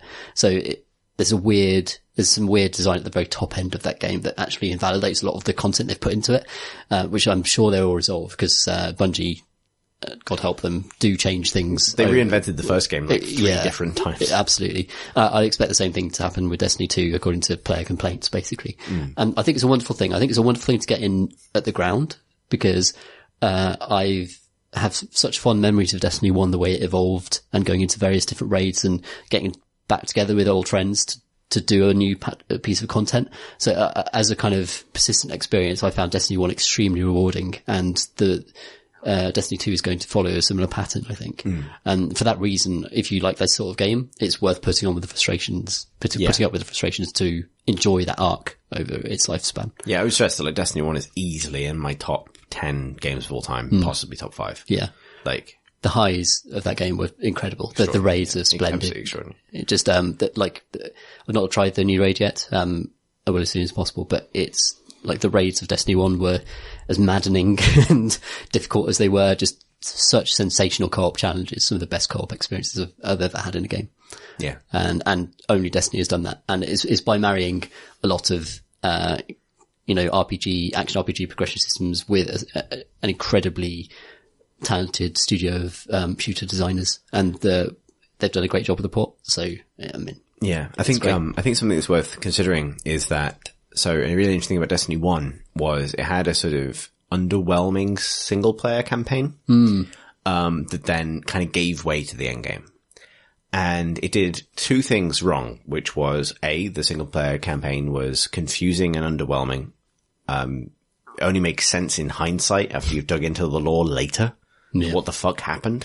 Like, you fight a big ball, not the good ball, a bad ball, maybe, and some robots, and then it ends. Oh, yeah. Remember that? I do remember the final boss fight now. Yeah, you remember you're thinking about the time you fought a big blob. It's just a blob, isn't it? Yeah. It's the evil blob. And and then the presence of the end game after you finish the single player campaign at the beginning of Destiny 1 is treated as almost like a kind of well done, Guardian. That didn't change anything. Back to work. And understandably, I know from the stats, a lot of people quit at that point. That's the point at which most people traded in Destiny 1 and didn't really go anywhere from there. Destiny 2 is phenomenally more successful at providing a meaningful arc within the context of its campaign, leading up to the endgame, and then in making the endgame itself feel like a reward. And that and I don't want to spoil anything, so I'm not going to talk about specifically how it does that, but it changes things at the end of the game in a way that makes you feel like you have now gotten access to the cool part of the game. Yeah, it feels like the game starts. Yeah. Whereas Destiny 1 felt like it's like, well, back you go. And so my thought is, so I think you're right that like people will run out of steam with Destiny 1. Destiny 2, sorry. But I suspect more people who come to the game casually will successfully make the transition from single player kind of campaign players to kind of end game tinkerers than did with Destiny 1. Yeah. And I think maybe it's engineered to kind of more successfully to help people cross that gap a bit to become Destiny players. Cause like that was the end of the campaign is when you become a Destiny player or not really, right? Like that's when you start to think about, your progression, the way you're going to build your character rather than simply like the next mission, the next mission, the next mission. And I think Destiny 2 is far better. It just runs out of steam later, basically, than the first game did for the vast majority of people. It's a much more generous game, Destiny 2. That's the trick that Destiny 1 pulled was that, well, it wasn't a trick. It was just incredibly bad grindy rando drop design. And that you're encouraged to get onto this massive, treadmill, of random drops. And that, it was awful. It was really bad. I only got Hardlight, which is a fucking terrible exotic auto rifle for the first 18 months I played that game. And I loved the game and I played it quite a lot. And that was the only drop I got. And that was pure RNG. And with hindsight, I don't know why I stuck with that. Yeah, I know. Like, I did, but I don't know why. I think it's because it was, especially the way the PlayStation is designed, it's very, very easy to drop in with other people. Yeah. And it's extremely good at just giving you a friends list and letting you just click on someone and, invite them into a team, and then you see their beautiful ship sort of swerve into view behind you on your loading screen, and suddenly you're part of a crew that can go off and do fun adventures. And I think a lot of it is weirdly just lobbying systems and amazing UI and amazing just kind of seamless ability to connect with people. That I think that's one of the most underrated aspects of Destiny 1 and Destiny 2. And that is like, for example, like look at how hard it is to get into a game in GTA Online or into even Rainbow Six Vegas with lobbies and with, getting people in, etc. Yeah. And how seamless it is in Destiny where you're all in the same universe and you just sort of like click on someone and they join you. Yeah. And such a strong sense of character from people's characters as well. Like, I sort of feel like I know when it's you and Phil or, like who I'm playing with feels like it has. And that's an old WoW thing, actually. Like it's still managed, despite its slickness, it's managed to retain that sense of like, oh, there's Tom's character or whatever, right? Yeah. And just all the shaders you can put on your ships and the kind of, Yeah, there's such a strong sense of personality from it. And like, it's one of the reasons that I would really struggle to move off PS4. Because like, and I was a Destiny 1 weirdo because back in one of the bad old days of Destiny 1 grind, the only way to efficiently progress was to have 3 different characters and run the weeklies with all of them every week. Remember when you used to have to learn routes around planets to earn materials to level up guns? Son, I was there the day they released the Exotic Sword quest, and I did it on day 1. Wow. I collected a lot of relic iron that day. A lot of Destiny 1 players feel let down by Destiny 2, but you must have forgotten Destiny 1, man. You must have forgotten it. I think basically all they need to do is add one quest where you need to go to fucking Nessus and collect 3,500 pieces of flint and the Destiny 1 players will be fine. It's like, finally, this is what we wanted. But nonetheless, through all that, I've got this really strong, because I was a one character person from the start, I've got such a strong attachment to that character now that like, when I show up in Destiny, I kind of want people to know it's me. Like, it's that hunter guy again, who's going to run around in a silly cape and. Yeah, it's been rad actually, because, I've rolled Hunter for the first time on PC and, it's the only class that gets a triple jump. Welcome. It's a new world. To the right way to live. It's a new world out there. We can't floof, but we can triple jump. Yeah, it's really good. I understand now why you were so good at those jumping puzzles and those raids back in the day. Well, because I can jump 3 times. Yeah. As opposed to floofing gently into a wall and then falling. Which is still the funniest thing in the world. Yeah, it's true. But leading, oh man, I just want to talk about Destiny, but I want to let Tom talk about. Yeah,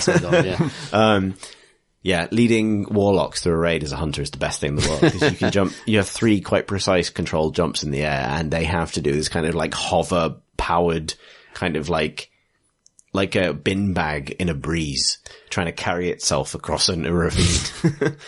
It's like that scene in American Beauty, but you actually have to get from one space bus to another. Oh man, nothing. So King's Fall as a raid, it's going to be quite hard to top that, I think, for me. That was the Oryx one, right? Yeah.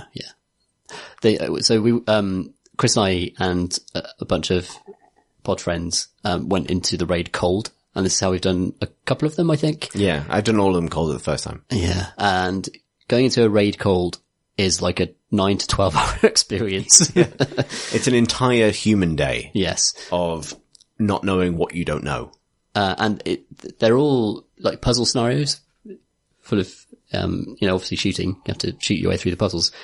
But, it's an amazing way to do it, because between the 6 of you who are attempting this raid, you will invent amazing raids that don't exist as you try to solve the raid. Like, as you're looking at all the patterns and reading into all the language, you will invent the most complicated and nonsensical raid. I think I need to be shooting when I stand on the pad, or else the man won't spawn. Shouts your friend Matt. And you're like, no, Matt, I think you're wrong. I think you just need to stand on the pad, and that's fine. And so on. And there was 6 hours. There was one point where in the, in one of the raids where it was like called Zavathin's Weave or something. And like we got into like a deep discussion about, oh my God, what does weave mean? Weave. As a 6-person team, we need to like form a weave as we move orbs from one point to the other while shooting bad guys. Because in any way, aren't the weapons of the Hive fundamentally ontological weapons? The opposite of the Traveller, a creature of pure truth. This is what happens. But it's amazing. It's like some of the most fun I've had, like, just figuring out those puzzles and just getting into that shit. Really looking forward to Destiny 2 raid, even though it's a big yellow face saying, show me what you got. Show me what you got. I see what you did there, Bungie. That's Destiny 2. We'll probably return to it. Yeah, I think so. I don't know if I'll play it on PC, but yes. It's great. Tom, Francis. Opus Magnum. That's what I've been playing. Game about. Yeah, I talked about this, last week when I hadn't played it. It had just come out, and I speculated that it might be a happy midpoint between Zachtronic's previous games, Space Chem and Infinifactory, which are the 2 I've played. Actually, I played a bit of Shenzhen IO as well. But Zachtronics make games that are engineering challenges or programming challenges, which are kind of the same thing. And Zachtronics games prove that they're the same thing. They give you some inputs and a desired output, and then you build the process that the inputs must go through to produce the desired output. And how efficiently you do that is something with enormous scope for variance. And so in Space Chem, you're rotating like atoms or molecules around to produce the right kind of chemical. In Infinifactory, you're in like a 3D Minecraft style interface, building a sort of production line with conveyor belts and things. And I like the physicality of that. I got a lot better with Infinifactory than I did with Space Chem. Space Chem was too abstract for me. But I did kind of stop with Infinifactory because it got overwhelming. It was, when the challenge was hard, I would look at it and just think, I don't know. Like in 3D, it's hard to visualize things. It's hard to plan, or it's harder than 2D. And, I thought maybe the new one, Opus Magnum, it's 2D and you're building a machine with physical arms. It is about alchemy, so it's not clear why you're building a metal machine with actual like pistons and hydraulics and stuff, because they're called atoms, the things you're manipulating. But nevertheless, you are building a tiny machine, and I don't care what it's supposed to be or what the metaphor is, because it looks like a nice shiny machine. And yeah, that turned out to be completely true. It is by far the Zachtronics game that I've enjoyed the most. It's the one that clicked for me, basically. And I would even say that it is their most accessible game. If you've never quite clicked with them before, but you've been somewhat interested in the idea, this is the one to try. Because It is satisfyingly physical. The thing you make is a beautiful little machine. It's absolutely the sense of pride you get from making a machine in Opus Magnum is fantastic. And because it's 2D, I won't say it's simple. There's no claiming that this is a simple game, but it is easy to see your machine. It's easy to see it working. It's easy to see what it's doing. And it is beautifully tutorialized. It's got a really gentle tutorial that leads you into, for me, it was just the right rate where it was never difficult to understand what's going on, never difficult to grasp a new concept. But also it wasn't frustratingly slow. It wasn't like, oh, I'm bored, move on. And then that tutorial culminates in a puzzle where literally all you're trying to do is you get given 2 different atom types and you gotta, put one of them through a process to turn it into salt. Just move it onto this salt tile and then it becomes salt. And then you join them together, you deliver them. So really just 2 steps to the process. Salt one of them, join them both, and then it's done. And that puzzle is really easy to make a machine that does that. And in fact, that's still true. I'm about halfway through the game now, and still broadly true that it's like the latest puzzle is the first one where it's been a challenge to make a machine that does the job. Every other time it's been, I can make a thing that does that, like, for sure. Like, that's never going to be, I'm never worried I won't be able to solve this. And usually I can solve it pretty fast. It will be like, maybe 10 minutes to figure out how to rotate this and join it to that. But as you're doing it, you already know, like, completing it is just, a first draft. And at the end of it, then you'll decide, am I going to redo this or am I going to move on? And for that end of tutorial puzzle where you just got to join those 2 molecules and 2 atoms and salt one of them, I did move on. I made a machine that did it in 56 cycles. Your machines are rated on how much they cost, like the cost of all the components you used, how much space they take up, and how many cycles it takes to produce 6 products from a cold start. So whatever you're trying to build 6 of them. You will build a machine that loops. It's theoretically possible to make one that only runs for 6 cycles by just making a really long programming chain, but that would be silly. You make one that makes 1 product and it repeats. So the question is, how long does it take to make your first product? And then how long does it take to make each one after that? And it was like 56 for me. And then, Alex Wiltshire posted his and it was like 40 cycles. And one of the things I love about this game is that the machines you make are beautiful. It gives you a way to export them as GIFs. There's just a button on the success screen that lets you export your machine, which in itself, there's 2 smart things about that. One of them, you export a GIF, and obviously GIFs are very shareable. It's the most GIFable game in the world because it is 2D. You are making a short loop of a really satisfying thing. It's just everything about what you're trying to do perfectly suits the GIF format. And it does it for you automatically. You don't have to use any software or anything. And people are sharing these on Twitter loads, including me. It's all I've tweeted about for about a week. It's just one long string of GIFs. And a remarkable thing about that is when you see other people's creations, for the most part, I love them. I look at other people's creations and they did something better than me and I think, wow, that's amazing. That's so clever the way you did that. Or someone will show me like, oh, yours is way better than mine. Here's my shitty one. And I'll think, actually, that's really cool because it swings this thing around in this really fun way and it's really satisfying when it does this. Yeah. The machines have aesthetic qualities beyond their efficiency. They are sometimes just lovely to watch. Sometimes they're really weird. I made one just accidentally where, I was just making an improvement for a previous design. And as it happens, a long arm swings upwards to be horizontal. And the moment it reaches horizontal, a shorter arm in the same position starts from horizontal, then swings up. And it gives the illusion that the arm is bending in a really weird way. And it's also really hard to track like the atom seems to move from the long arm to the short arm. It's almost as if it's jumping. It's not. There's 2 different atoms and they're moving in different ways. But they have those weird qualities like that. And so for the most part on Twitter, every time someone sends me their machine, it's a wonderful positive, one of the most positive like gaming communities I've been part of for ages, where people share their creations and I'm almost always moved to compliment them. I'm always like, that's great. Look what you did. That's awesome. Except Alex Wiltshire, who posted hated podcast villain, Alex Wiltshire, who posted his better machine than mine on Twitter. And he posted it on Twitter to say, oh, look, I made this. And so I replied to him to compliment it and say, oh yeah, that's cool. I like the way it like swings up at the end. And then discovered that privately he had smack talked me in I can't remember if it was in a private chat room or a DM. But before I had replied, he had actually already said this to me, like, ha, I've put your machine in the dust. Look, mine's way better. And so he's like, fuck you, Alex, I'm going to make a better one than yours.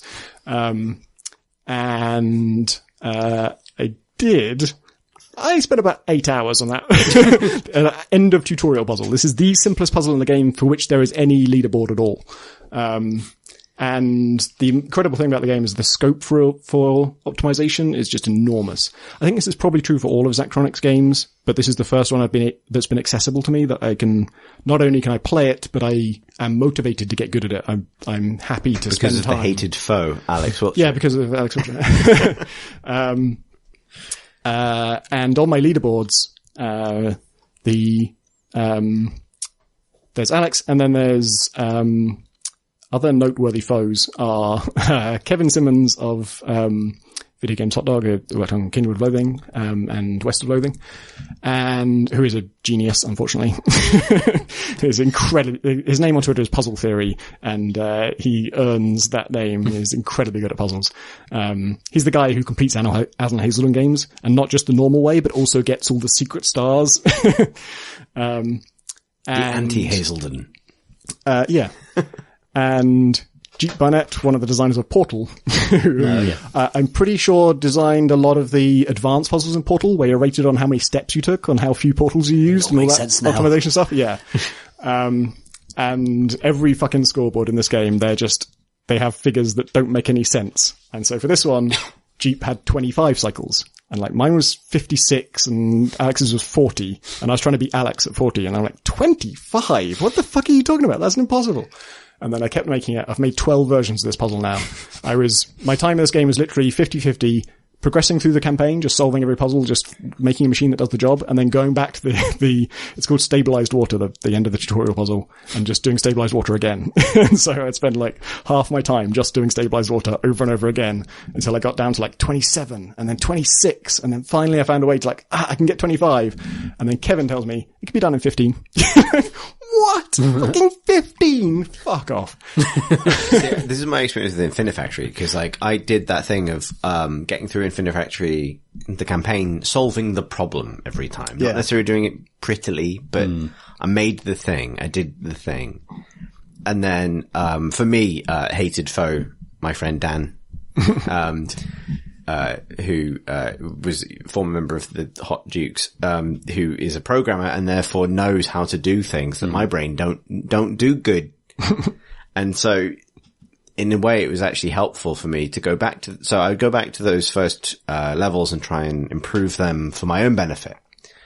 But then I would necessarily see how few cycles or whatever Dan could do them in, and realize that that wasn't for me, and be so intimidated that the golf was so great that I could then safely give up.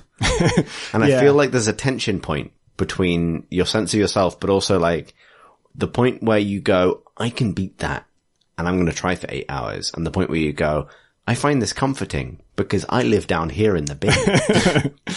Yeah, for most part, I do have that. This one puzzle, because I'd already got to 25, I'm like, all right, I'll see if I can do 15. And by that time, I'd understood so much more about how optimization works in this game and just some little simple tricks to figure it out. And in particular, what I'd done was nearly optimized the rate at which it produces these things. So once it gets going, it is producing one product every frame. So there's no faster way to produce products. But you start from cold. So the time it takes the thing to go from the input to the output counts against you.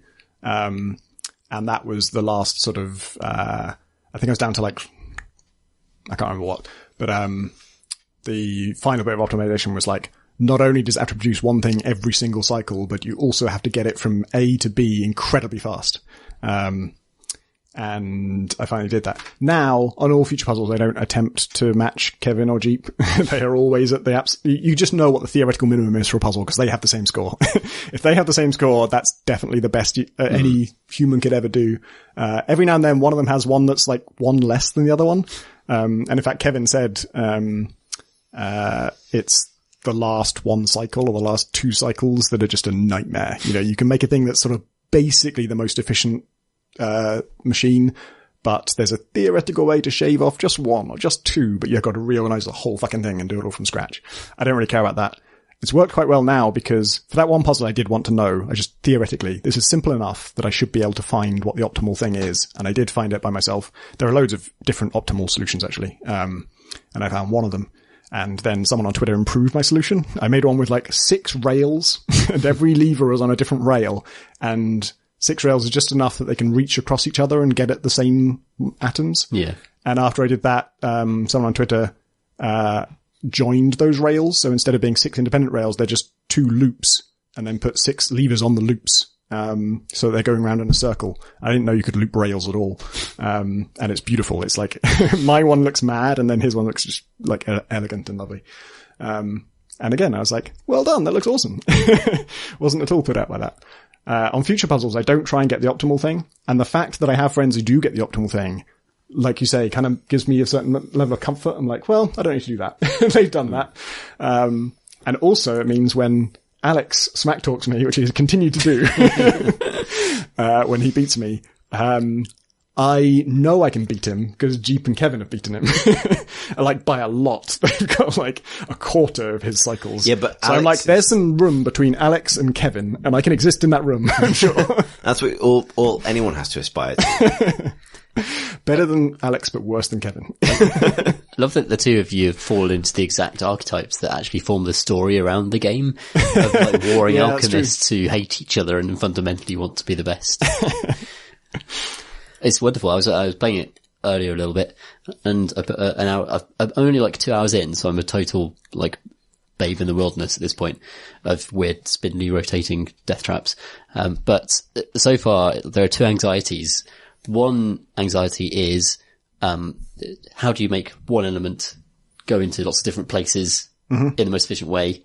Like, they really restrict the number of kind of like core elements you have to kind of manipulate in order to get to the final product.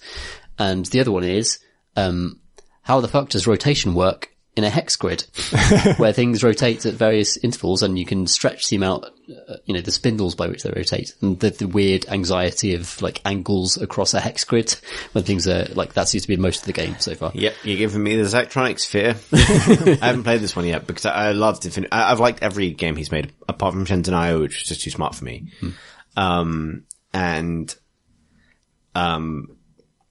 There's just too many. I found like, on principle, this is perfect because I wanted the middle ground between Infinite Factory and Space Cam, basically, which apparently this is. But that slippery slope of like, as soon as you start, like, it feels like you have to make room in your brain for this thing, right? Like it's like a heavy piece of software that you need to have installed for a time. The game itself is small, but like in your actual human mind brain, you need to have like a certain amount of power given over to the Zachtronics game of the moment in order to then, because there's that old cliche of like, oh, I slept on it and then I woke up and the solution was in my mind, or I had a shower and then it occurred to me. I found with this though that, because I played a few of the Zachtronics games, I really enjoy them. But for this one, you can make things that are inefficient but beautiful, which is not true of other games. It's true of Infinite Factory. Oh, okay. So earlier, like, I made a really inefficient solution, but it was like a perfect arrowhead shape. And, the game even supplies you with a cosmetic tile to put in. They've just added that today. Oh, really? I was so excited about it because you make a machine that's beautiful and it uses like this really compact like diamond of space or a certain like hexagonal shape of space, except for one tile, which you just don't need. There just doesn't need to be anything there. And in the past, I would put a single tile rail there, which is a nonsense piece. Like a rail is something that by definition transports you from one tile to another. So a one tile rail doesn't do anything. It just costs you 5 and takes away one of your area. But just to fill in the gap, just so it was a nice shape. And now they've added what's called the glyph of equilibrium, which just does nothing. Costs nothing. Costs nothing. It just makes that beautiful arrowhead complete. And, I've created a deeply inefficient but beautiful thing that there's something really inherently satisfying about it. And it doesn't take long to actually solve the puzzles in and of themselves, I think, for the most part. Yeah. Like, I'm starting to get into the more complicated stuff, but even then, you can hash a solution together fairly quickly within an hour, probably. They love to, once you get to grips with the basics, they love to tease you with, puzzles where instead of like taking 3 separate ingredients and combining them into a thing that's 3 orbs, they'll give you something that's already 3 orbs joined together and then ask you to get the individual ingredients out of that by splitting it. Or there's one where there's a thing and it's just built wrong and you've got to take it all apart and then modify it and then put it back together almost the way it was, but just one difference. And it's kind of, I can't think of another game that's maybe used this phrase, but I describe it as deliciously awkward. It's like, oh, that's so fiddly, and yet I know I can do it because my tools are so powerful. Like, I know I can find a cool way to do that. So, you know, Tetris vision? If you play Tetris too much, you kind of start to see Tetris blocks everywhere and want to like move things and fit them together. And you know how Opus Magnum is about these orbs, these little circles. And you know how a while ago Twitter changed profile pics to be circles.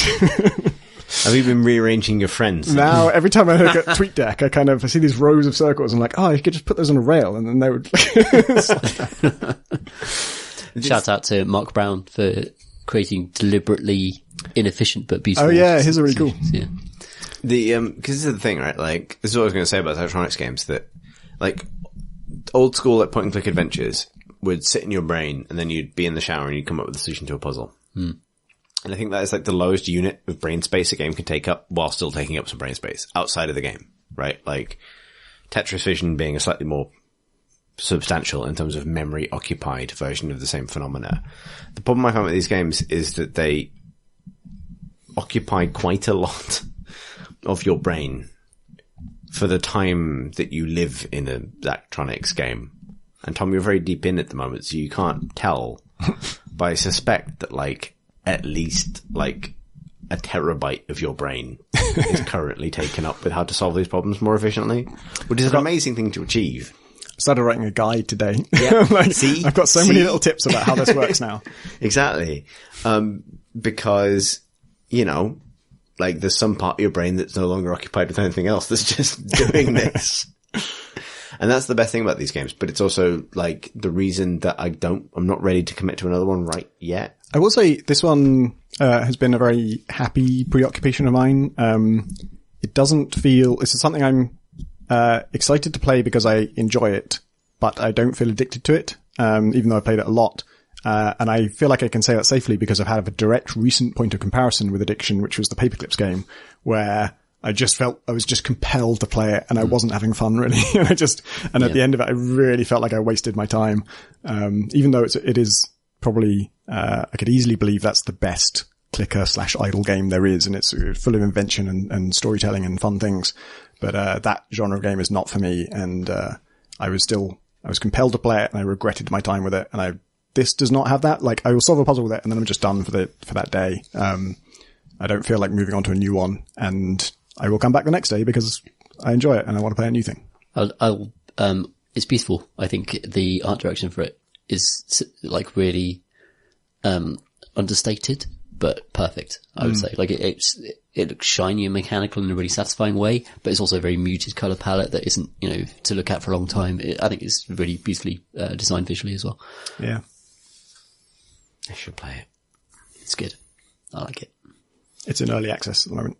It's a perfect lunchtime game. Yep. It's really so fucking done. He will add to it and they'll make it better, but I remember Infinity Factory being like this as well. Yes. Right. Yeah, actually, very much like this. Yeah, very much like this. 100% well done. I really want to play it on iPad. Yeah, actually, I don't usually get that urge. Is that a thing? With this one I have. Was that happening? Have they ever done mobile stuff? They should. Their games are perfect for iPads. Did Space Game ever come to? Not as far as I know. I'm willing to bet Infinity Factory didn't because I don't think it was good a fit. A perfect touch interface. Yeah, this one does feel like absolutely perfect. I rarely think this, but this is the first time I've looked at my phone and thought, you don't have Opus Magnum on you. But You're you a poorer device. On a phone it might be a bit fiddly, but an iPad would be awesome. Beautiful. Absolutely beautiful. Damn. Should we do questions? Yeah, it's time that we did some questions. Let's do some questions. We've spoken about it, but it's time we finally did it. We contemplated it, mulled it over. Yeah. Deleted some of the not so good ones. Cold. All questions are good questions. However, we'd say, as ever, a little PSA at the start of the question section. If you really want to get your question read out in the Crate and Crowbar, oh boy, is 3 sentences or less an amazing, quick fire way to make that happen. It's a good recipe. However, we do have some amazing anecdotes this week, so that balances it out. Essentially, if your story also involves something taking off, I'm going to be into it. Saying that now, and I'm probably going to regret saying that. Something that doesn't normally take off. If it's just like a plane took off, then... Yeah, that's worth clarifying. Yeah. I like a surprising thing that can fly. Anyway, we should move on to our first question, which comes from Paul, who writes, Good morning, X-Crate and X-Crowbar, podcasters unknown. Listening to Tom Francis on a recent episode inspired me to finally play XCOM 2. I played the 2012 XCOM Enemy Unknown and really enjoyed it, and XCOM 2 has been sitting in my Steam library since the last sale. Inspired by Tom, I decided to not save Scum XCOM 2 like I did Enemy Unknown, but to see how my playthrough developed and make that my story. As such, I was expecting my XCOM 2 adventure to meet a premature end, but I did not expect it to end as quickly as 4.5 hours. My game completely went down the U-bend in one 83-minute session. I had my whole squad wiped out 3 missions in a row before quitting forever in frustration. I didn't have any resources, I didn't seem to be getting any more, I didn't understand the world map screen, I was heavily outnumbered every mission by enemies with better armor and weapons, I was fighting sectoids that can mind control my soldiers, instantly writing off 25% of my squad, sectoids that can reanimate enemies I've already killed, I was fighting enemies that can render my soldiers unconscious in a single hit, I was fighting big robots, snake men, and shape-changing beasts. And what was I fighting them with? 4 guys, a couple with a single promotion if I was lucky, armed with basic weapons, no equipment and tiny health bars. I was playing on easy, and I was 4 hours and a handful of missions in. What the hell am I doing wrong? Did Firaxis design XCOM 2 with the expectation that players would save scum and pitch the difficulty level accordingly? Also, can you think of a single game mechanic less fun than time pressure? Yours frustratedly, Paul. I have 3 things to say about that. One is, I don't know exactly what XCOM sort of thing I said that inspired him to take this, but I'm pretty sure every time I've mentioned XCOM recently, I've heavily mentioned that I do reload save games if anything happens that due to a rule I didn't understand. If there's anything where like, oh, I didn't know if I moved here I wouldn't be able to do that, or oh, I didn't know if I did this that guy could kill me in one hit, or well, not quite that, but anything where it's like, oh, that wasn't clear, I'll just reload a save game. Secondly, the XCOM 2 is hardest at the start and easiest at the end. If you get through the start at all, things just get easier and easier. So it's a really weird difficulty curve that way. I failed the tutorial mission like 3 times, just completely wiped, game over. Not even like, you actually can't, if your squad gets wiped, it is game over in the tutorial. You're not allowed to continue or bring in new people. And you can turn the tutorial off. You can start a game without the tutorial and the game gets easier because the tutorial mission's balls hard. It's just, there's a sectoid who mind controls one of your guys, as he says, right away, that's a quarter of your squad. Not just a quarter of your squad gone, it's like half your force is gone because that person's working against you now. And you don't have good enough people to actually take out the sectoid. Later in the game, that's just a thing that happens all the time. You just kill the sectoid. But early on, you don't have the firepower to do that. So it's just like, fuck, it's ruined now. Can I back up a second? What is as hard as balls? I mean, I can list things, but it won't prove the analogy right. I'm just saying. That's a soft thing. And then the other thing is, there are loads of hidden fail states in the global world thing. The giant ball. There's a load of things you can do wrong on that strategy map that are not clear. It's hard to know that they will screw you, and even after they've screwed you, you don't know that that's what's screwing you. And when I started my most recent campaign to try out like the DLC and a bunch of other things, I realized the way I was building my base, every decision I made, as I made it, I thought, oh yeah, I'm doing that because one time I tried not doing that and I was utterly fucked because of it. Like there were just so many things that you just have to do that. You have to do that. You have to do that. You have to do that. Because if you don't do that, you're fucked. And like one of the most basic ones is, you need the guerrilla training school, and you need to get a soldier up to a certain rank really soon because that lets you buy the squad size upgrade, which means you're not 4 dudes, you're 5 dudes, then you're 6 dudes. Really, really quickly. If you know what you're doing, you can do that really, really quickly. That more than doubles your effectiveness. It's 50% bigger squad, but having more people is disproportionately bigger advantage. So yeah, it's full of weird hidden failure things like that. It is a really harsh game on new players. I wish that that system was tied to the most senior rank in your squad.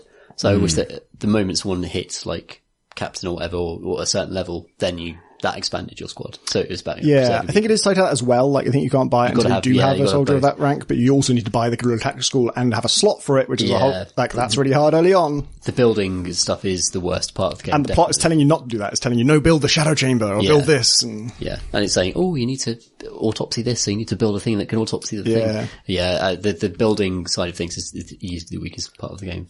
I think the ideal XCOM experience would be the one where your first blind experience of the game was the against all odds scrambling for every victory experience, and then subsequently you could min-max it, but the reality is that the first one you play is the making mistakes you didn't know were mistakes experience. And then the second or third one is the one where you have the scrambling victory against all odds amazing experience, and then you get into the min-maxing. Managed to scramble it from the first playthrough. Maybe I'll just be really lucky, but I've never had that experience with being wiped on the first mission and just having the sectoids do control you, but like you've got like guaranteed damage from grenades and stuff that you can use to take out basic enemies from the start.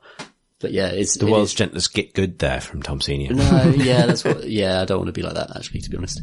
No, I see where you're coming from. Like, but I suspect that's partly, at least, because of carried over having played knowledge, right? XCOM, Enemy like Unknown, you and related games. Like you know, you are versant. Yeah, maybe that's a problem. Wait for Into the Breach. This solves all his problems. Okay. When is that out? Dunno. Damn. Next up, we have from John, a useful bit of extrapolation on a theme from the last episode when we were talking about things that happen when you're cremated. So if that's something that will bother you, then skip ahead 30 seconds. John writes, I'm a junior doctor working in England, and Pip is right. If someone is going for cremation and part of the process is releasing them to a funeral director, is to check if they have a pacemaker or certain prosthetics. The high heat used in the cremation process causes the air inside these items to expand and explode. That's why things like hip replacements don't matter, because there's no air to expand. I'm not sure about the high alkaline thing Pip mentioned, but I'd imagine it's the same. Pacemakers and certain prosthetics would need to be removed. So John's question is about playing lots of single player Dota 2 against easy bots, which he feels is not the right way to play, but is fun for him.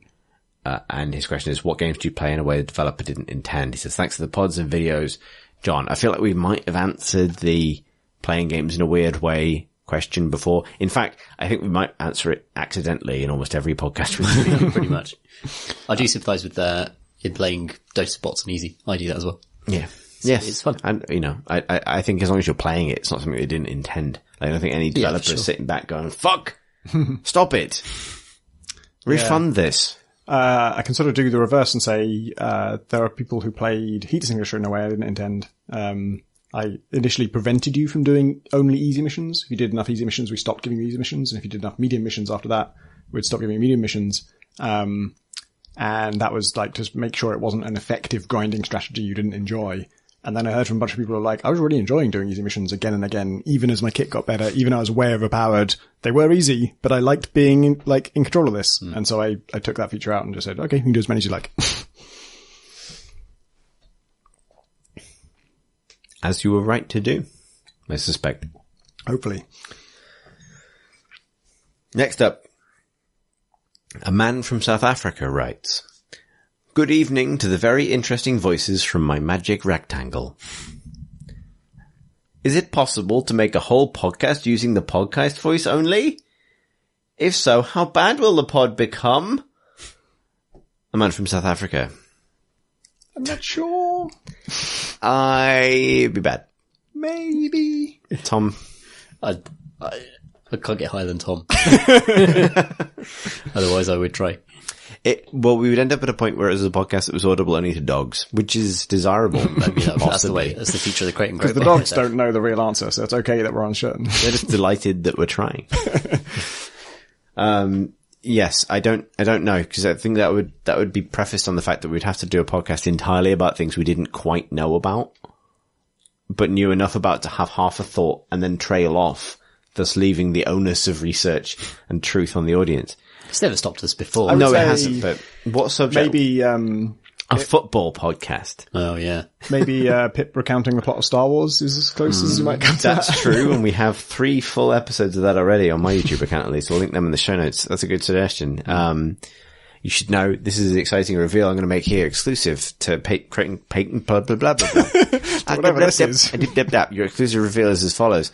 We're going to do that for The Force Awakens. Awesome. Nice. Ahead of The Last Jedi coming out. However, Pip has forgotten that The Force Awakens and Rogue One are different films.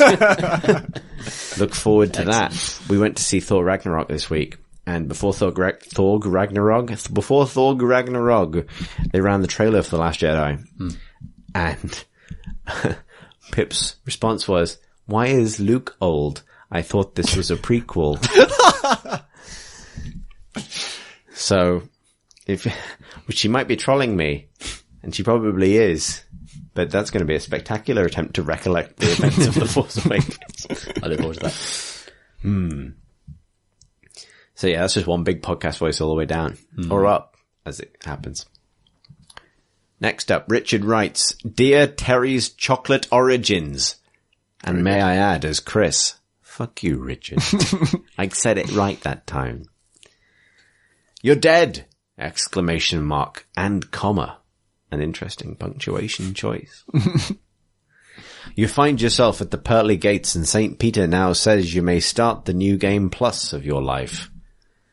What skills/items/knowledge do you carry over? Cheers for the great pods that keeps my commutes enjoyable. Now I regret being mean to Richard. It's too late now. Thanks for trying to trip me up, Richard. And I appreciate you as well." Depends. I was mean to everyone who wrote a question that has never been read out. That's I true, applied Tom. it, yeah. Let's not go back on that. I mean, go back to that. It's too late. It's too late now. This isn't a great question. This is actually, you say that, Tom. Yeah, this is a one. textbook perfect question. Yeah, love it. So, you've died, and New Game Plus flashes up on your screen. And you can, maybe in the manner of heat signature, pass on one item, skill, and so on to your future new self. So one thing that's important about this kind of structurally is whether or not, if it really is New Game Plus of your life, you're starting your life again. Like, it's not like reincarnation, new life, new start. So it's the same life. Yeah, same life. That's a big... Yeah, that is a good point. Yeah, that damn. It's going to be strange because that knowledge will sit alongside you knowing a single fucking thing about the world for quite a few Yeah, years. you'll be a baby that knows, like, how to use Game Maker. Which doesn't exist for quite a long time. Yeah. Oh, God. I guess actually maybe that would be, maybe something like programming would be what I'd want, because I did maths and philosophy at university and I really should have done computer science. Like, that would have helped me a lot more in what I ended up doing. And so maybe having a grounding in that earlier would have got me interested in that path. What you really want to do is give yourself advice, right? You want to go back and say, don't do this instead of doing that. But we can only pass on skills. Yeah, maybe along similar lines, I would say, like, writing is the thing you're going to do. I don't know if that's the thing I pass on, because, like, I wasn't sure if I was like a science kid or a maths kid or an art kid. Like, I did all of those things, but it's a bit of a shame that we find ourselves being, fitted into those silos. Yeah, it is. Like, it was definitely a product of the education system that meant that I ended up kind of having to make a decision, right? Like, between different fields. I think that's a weakness of the way education is structured, but that's not necessarily a New Game Plus advice thing to pass on. It's you can't change that. like, I mean, So what about like items? Tempted to give yourself a piece of future tech, isn't it? Yeah. So Like yeah, a modern iPhone or something. Like. my phone. so hang on. So he says skills. So I guess the skill I would pass on that I have as an adult that I didn't have as a child would be patience. Honest to God, the ability to focus on a single task is something that I think would have made me a much more effective child, rather than an easily distracted child that didn't foster any kind of particular kind of area of talent or ability. There's so many, the trouble is it's not one thing, but they're just all social skills. Took me a long time to develop any at all. And the ones I have now, I would love to have had them earlier. Yeah, and just like, yeah, a lot of the social side of, like, if you think about, like, you know, rewinding time and doing things again, that would be the biggest difference. It'd just be ability to deal with people in any way at all. Like, not all the way there yet, but I'm a lot further forwards than I was when it actually sort of mattered more. I think I'd give myself a massive overdose of confidence. Just more confidence than any individual should have, because the people who have that seem to just give them stuff. Because that's, you know. Yeah, I think I was one of them. Well, that's good though.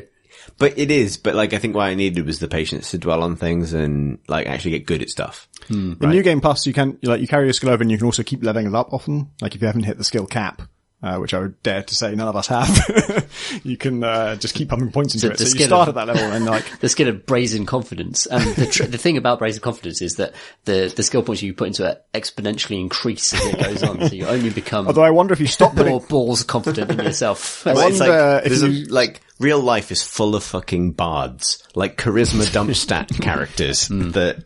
But I bet you stop putting points into it because you're so confident. You think, I don't need more of that. I've got plenty of that. Yeah. I know exactly what I'm doing. It's time to level up constitution. Essentially, I would have put that first high skill roll into, like, wisdom. I think. That's what I would have put it into. Yeah, it isn't the fun of making stupid, dumb mistakes, having no wisdom, and then sort of feeling as though you have progression in life. If you start with all the wisdom, where does your progression come from as you go on? Yeah. Like, hit the level cap. Already. Boring then. I don't know. There's no end game. I feel like the Destiny 2 plateau. There's no end game content to life. Yeah, I don't know. I think there's an element to which having the wisdom to develop actual meaningful kind of skills and areas of expertise pays off in a way that the short-termist experiences that you have with a lack of wisdom tend to not. So I would definitely... But you get funnier stories out of it, don't you? If you... Yeah. Without the omnipotent wisdom thing. Basically, everybody regrets everything. So we'll move on to items. What item would you carry over? It's tough because, like, your phone would actually be no good because it couldn't connect to any, like, cell towers or anything.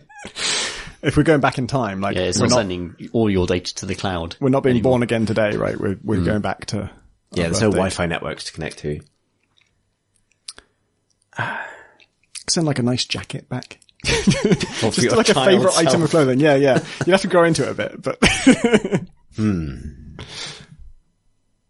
I mean, I couldn't send just like all my Warhammer back to my 15-year-old self, could I? Because... Oh, that could work. Yeah, that'd be great. If you could say, okay, if you only send one piece, what would you send? I'd send my Lord of Change. Yeah. Because that's a good one. That's a model that did exist in the 90s. Yeah. But it wasn't as rad. That would work. It's like... That's such a fucking thing. You can send one object. Tiny Chris, things get better. Look at this slightly improved page that is released. Much bigger.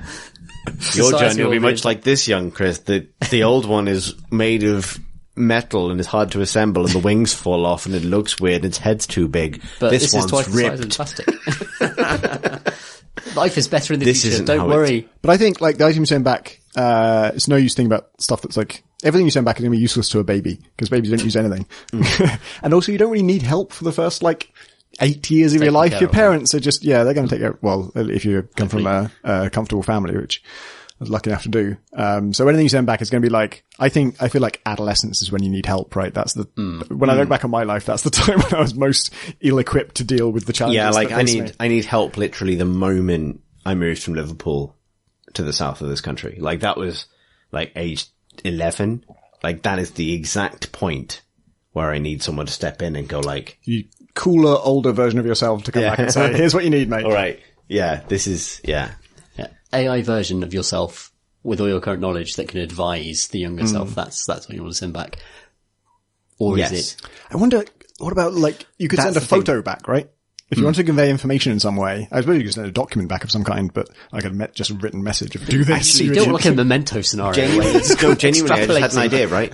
Tattoo on my body. So, no shit. Watch Memento, it's really good.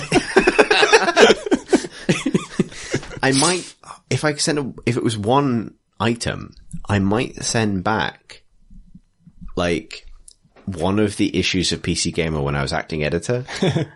Because it's like a confidence boost. Yeah, because like I read that magazine when I was a little kid, right? Like if I received that at age 11, that would be such a huge fucking thing to be like, like, you know, that would be just a nice thing. Like that would actually mean something to that person because it would be similar to something they knew at the time, and also it would have lots of games in it that didn't exist yet. Yeah, so ruin current games for you. You're like, but I know this happens eventually.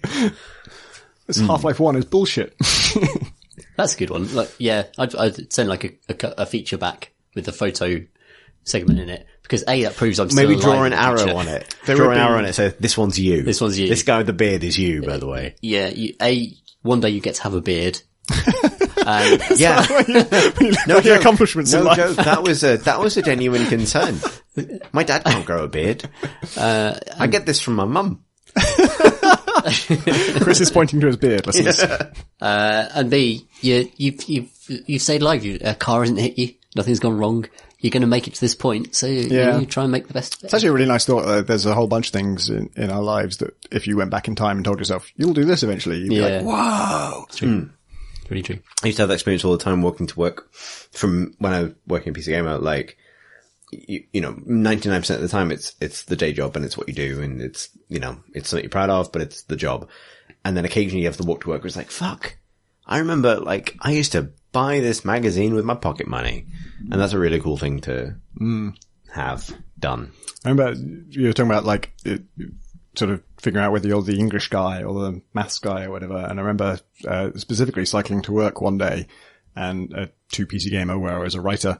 And suddenly remembering, like, I was the maths guy. I wasn't the writer guy. I was the maths guy. That was my specialty. What am I doing? Yeah. I'm writing now. Maybe I'd send back the incredibly smug selfie I took when I was like randomly upgraded on a flight to first class. The most smarmy, least praiseworthy thing. Yeah, just the worst thing. It'd be awful. It would be private transactions, sending a thing back to yourself. So I've said it on a public podcast. But I worry that if I sent that back to myself, I would overestimate what I would become so drastically. Definitely, as a games journalist, so often awful. You get treated as if you're much maybe wealthier than you are. Harder. Like, maybe that's it. There's a weird deterministic kind of loop there. Yeah, I actually wonder if you, like, sending back news of your accomplishments would make you more complacent and then you wouldn't achieve them. Yeah. Like, oh, it's cool. I can just coast along because apparently I get to do this. But that's kind of what I did do. Did you receive anything from the future when you were a child? No, not at all. But I just sort of like winged it. This is a really good question. But maybe it's going to go to deeper places. The last part of this trifecta of things you can carry forward is knowledge, which is separate from skills or items. I guess we've been kind of talking about knowledge. We've been talking about items that confer knowledge, so I don't necessarily dwell on that too much.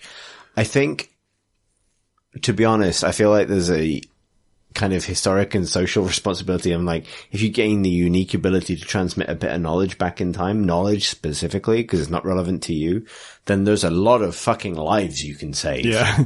You know what I mean? That's true. Like, so that sort of almost feels like a moot issue to me because it would just take, like, I'd have to sit here in the present day and figure out, like, what's the one piece of information I could send back in time that saves the most number of human lives, which is actually kind of a grim thing to consider. Yeah. I think there's a self-improvement tone to the question because framing it as like a New Game Plus thing where it's all about the player and it's about the players. Right. So it's like personal achievements, knowledge. right? Yeah. In the next life. Yes. Which I suppose is... So actually, my one piece of knowledge would be get your hair cut.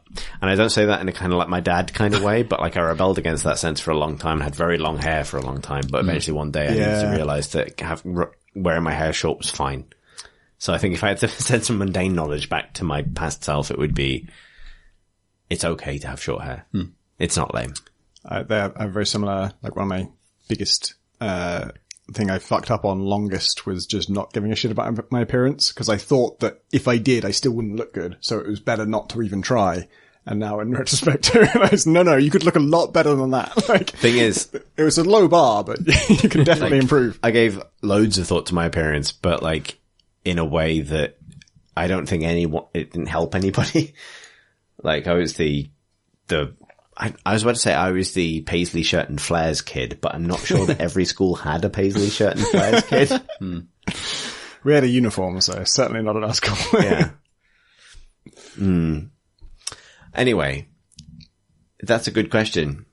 Oh, I'd send back a slightly longer pair of trousers for my school uniform, because I was bullied for having short trousers.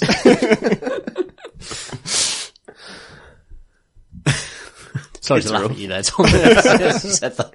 I was laughing. We can all laugh now because the healing has happened. Super user writes, "Dear brackets, please sing this. A, B, C, D, E, F, G, H, J, K, L, M, N, P, alphabet. In the words of Steve Jobs, good artists copy, fruity semicolon, great artists steal. What are some quick fix solutions for game mechanics you would steal from other games? In Tom Francis's case, this might be quite literal, but the rest of you, what mechanic would you make sure your dream game in X genre would have? Best, the super user of Discord." It's really small, simple one, but I like heat signature. One of the hardest things was structure, just figuring out what the structure of the game should be. And I went big on that, and I did a whole fucking galaxy map and kind of got lost in the weeds for a long time and spent ages on that trying to make it work. And eventually I think it kind of did, but I wish I'd just done it way simpler. And I was playing, I keep wanting to call it Mario versus XCOM. It's, what is it actually called? Rabbids and then Mario. And Mario plus Rabbids. Kingdom Battle. Is it really good? It is really good. Really? Yeah, it's fun so far. And one of the things about it, well, one of the big advantages it has over XCOM is there's no global map, so you can't fuck yourself by making strategic decisions there or building the wrong base.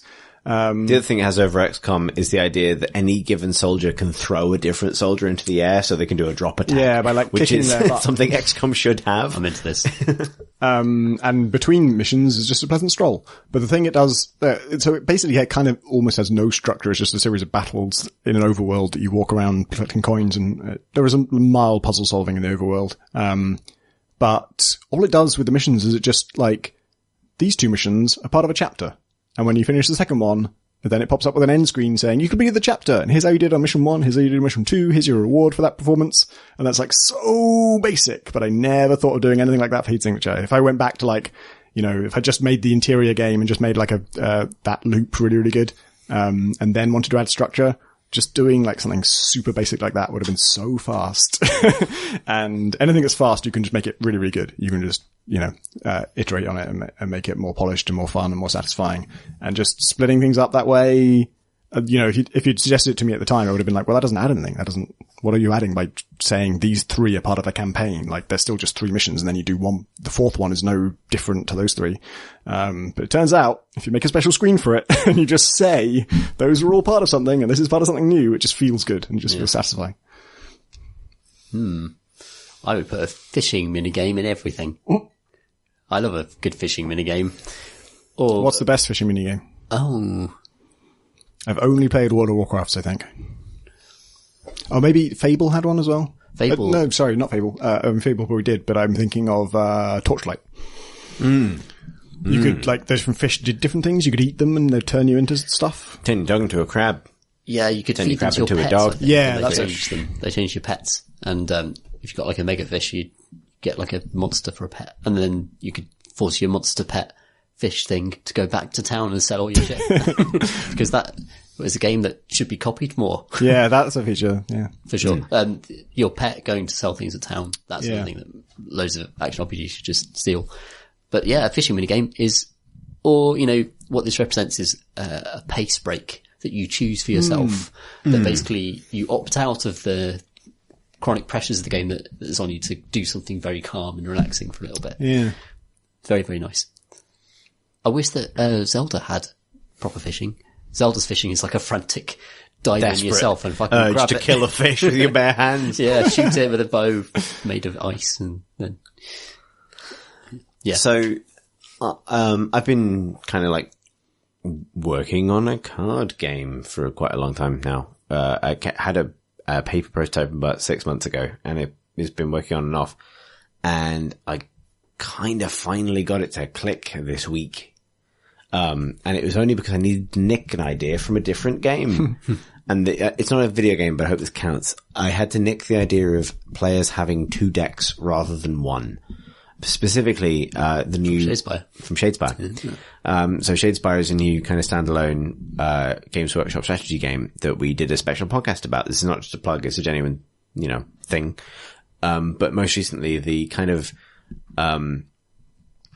the ability for a player to go fishing for in that game you have a power deck and an objective deck, and your objective deck is made of cards that are like victory points you can score.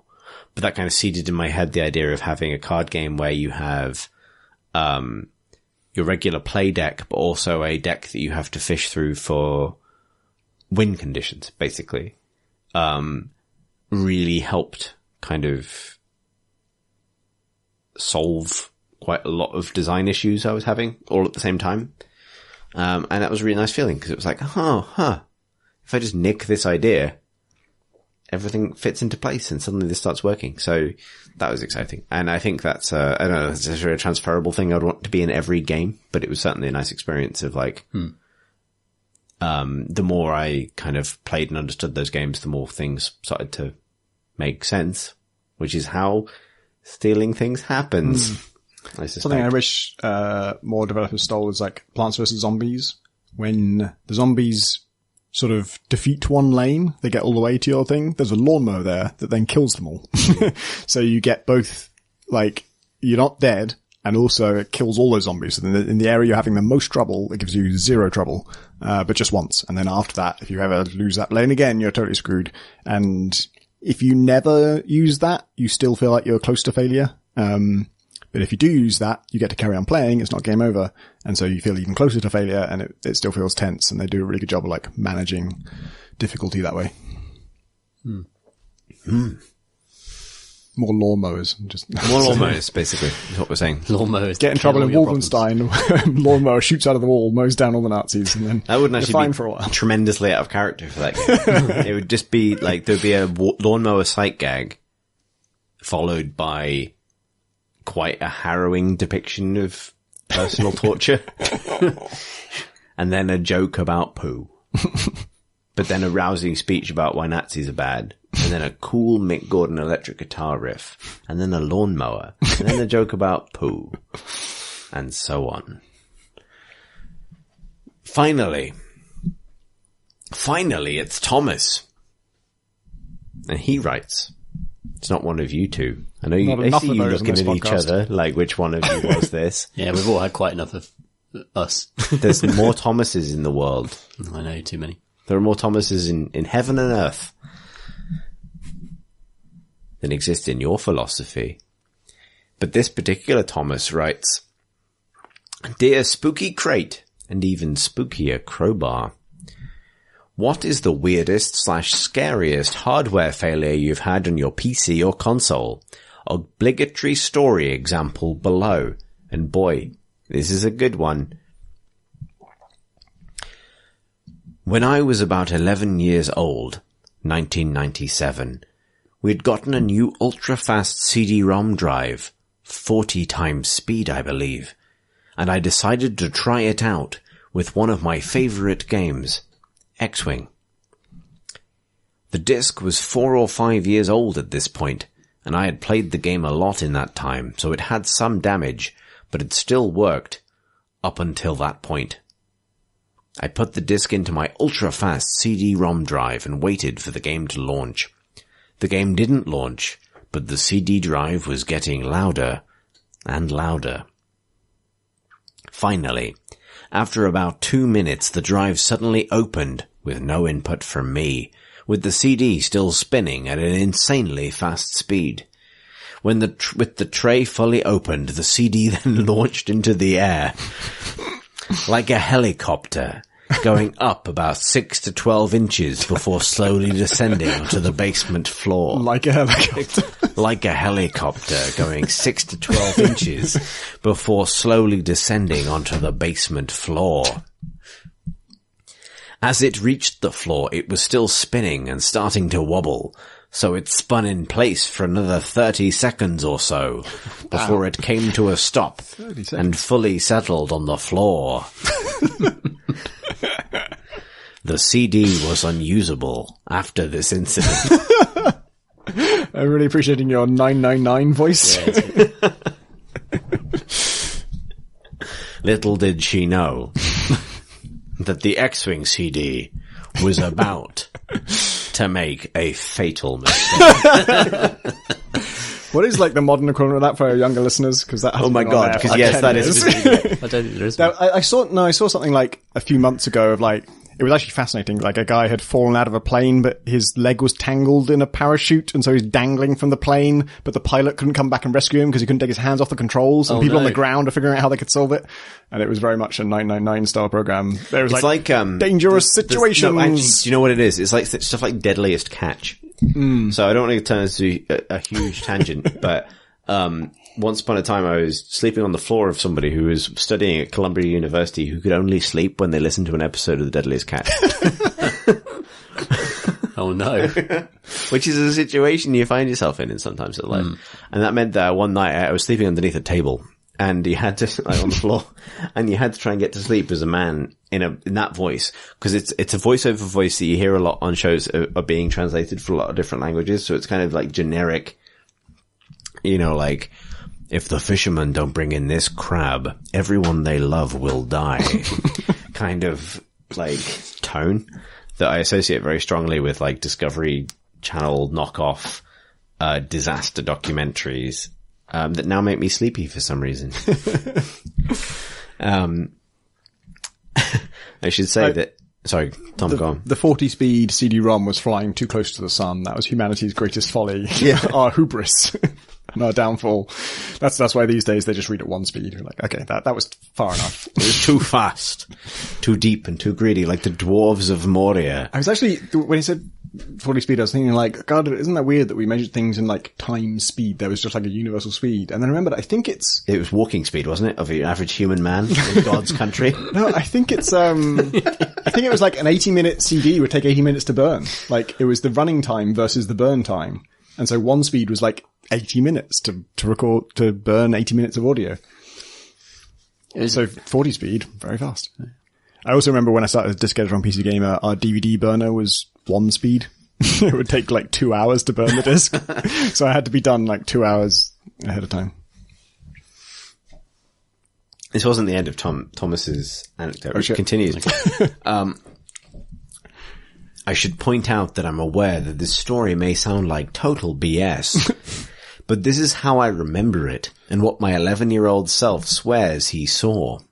No one else was in the basement with me when it happened. This is turned into an episode of Ghost Hunters. This case of the next after the break, the X-Wing CD that kills itself. I will acknowledge, though, that it's possible that in my excitement of getting an ultra-fast CD-ROM drive, my imagination may have gotten the best of me. How excited were you? Happy Halloween from the country that pushed the end of daylight savings time to November to help Big Candy maximize their revenue in October. Thomas. Wait. Thomas, who may well have been lying about the entire contents of this otherwise very entertaining email. Which country is this? Story. I don't know. I'm guessing America or Canada. Okay.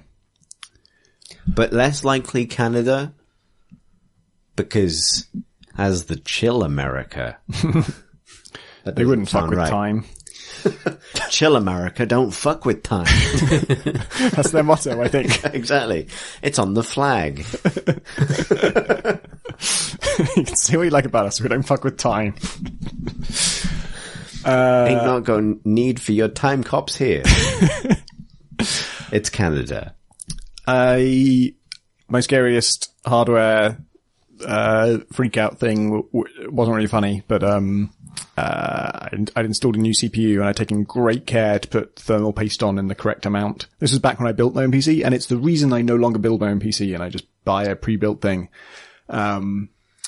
And when I started up, it went beep, beep, beep, beep, beep, like in a particular pattern. And I looked, like, obviously I turned it off and, was scared. And I looked up the pattern, and that was the pattern for overheating. Oh, in Morse code, that was Tom. This is your grandfather and I'm trapped. It's neither scary nor funny. You know, this anecdote, just to forewarn you. And so I took the whole thing apart and I reapplied the thermal paste, like took the CPU out of the motherboard and everything and did it all again. And same result, still beeping, I got as far as the BIOS this time and it told me the temperature was like, 80 degrees Celsius, like crazy, like serious danger zone. So I turned it off, like, cleaned the whole thing off, a special thermal paste cleaner, used a different thermal paste, like, applied that. I nearly damaged the CPU putting it back in because I was taking it out so much, like, the needles were misaligned at one point and I almost applied force to it when it was in a bad position. So I nearly broke the fucking thing trying to fix this. And then I couldn't fix it, and I just sort of Googled for terms involved in what I was experiencing and discovered this iteration of the motherboard's firmware has a bug where it misreports the temperature by like 20 degrees. So it was fucking fine. There was nothing wrong with it. And I'd done it fine like 3 times in a row, but the software was misreporting the temperature. And that caused me to nearly break the CPU trying to fix this non-existent problem. We had a case of a beeping PlayStation 4. And the PlayStation 4 has very sensitive touch controls if you want to eject a disc or turn it on or off. But it didn't stop my girlfriend from being quite scared when I said it was ghosts. That were doing it. Never say it's ghosts. And I persisted with that fiction for a little too long, perhaps. And yeah, I mean, I've learned from like persistently living with it that it's definitely changing temperatures that does it. So like if the sun falls on it and then goes, do you know what causes temperatures to change? Ghosts. And also the sun. Sun ghosts. The most dangerous ghosts of all. Also the ordinary sun that we see every day also does that. But it's still like my girlfriend she doesn't believe in ghosts, except okay, she says once that she believes in ghosts a little bit, you know how people do. It's like, about 15%. I was like, what do you mean 15%? Like, what is that as a percentage of belief in ghosts? I didn't think they're real or not. Is it that thing where like ghosts aren't real until the point that the possibility is introduced that they might be real, at which point they become exponentially real? And definitely real. Because I feel like Emma and Pip might have some things in common. Ah, interesting. But anyway, after trying to persuade Ems that the PlayStation 4 was haunted, I explained my sun theory, and now she's subscribed to that instead. Just gradually after just is the sun ghost. But it did take a period of observational kind of like, you know, just observing it and understanding that was probably what was happening to it. It did. I guess I have chances. This one was like, I built Pip's PC, current PC, when we were dating, and it started to die like earlier this year, like in quite a spectacular way. And I can't remember exactly what it was now. It was something to do with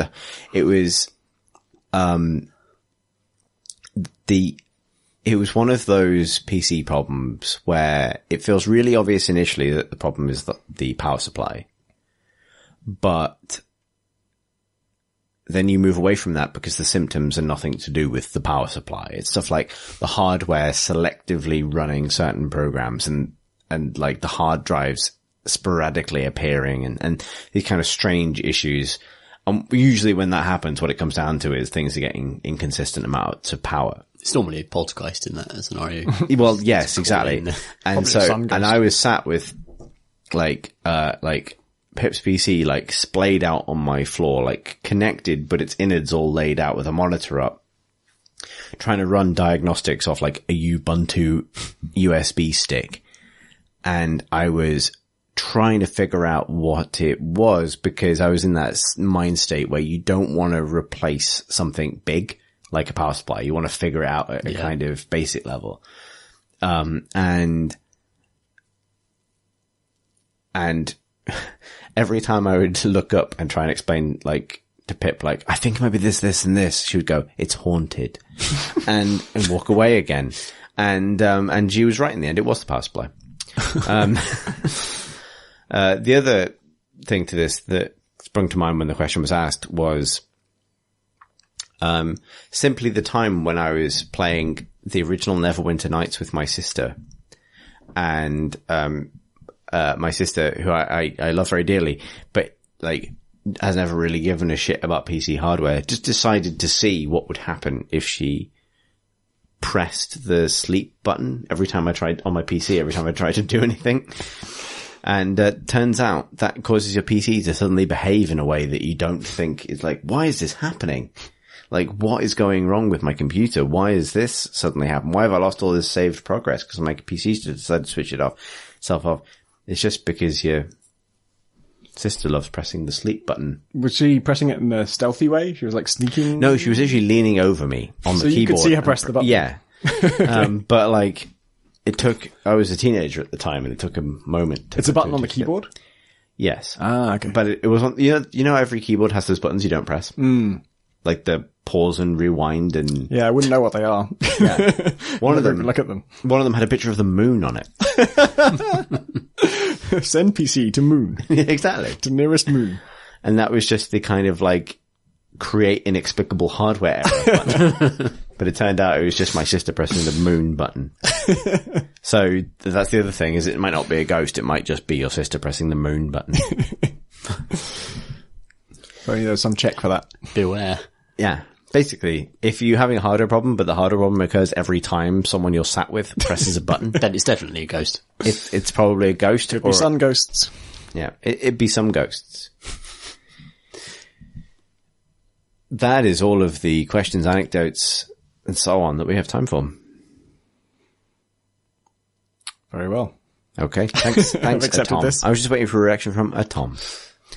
If you'd like to send us a question for a future episode of the podcast, you can do so by emailing us at questions@crateandcrowbar.com. You can also check us out on YouTube, crateandcrowbar.com, blah, blah, blah, blah, fuck. You can also check us out on YouTube, at youtube.com/crateandcrowbar, where you'll find the latest episodes of our Bloodborne Diary series. I think it's been on a bit of a run recently. There's some good ones recently. We have some good episodes, Tom. Yeah, we do.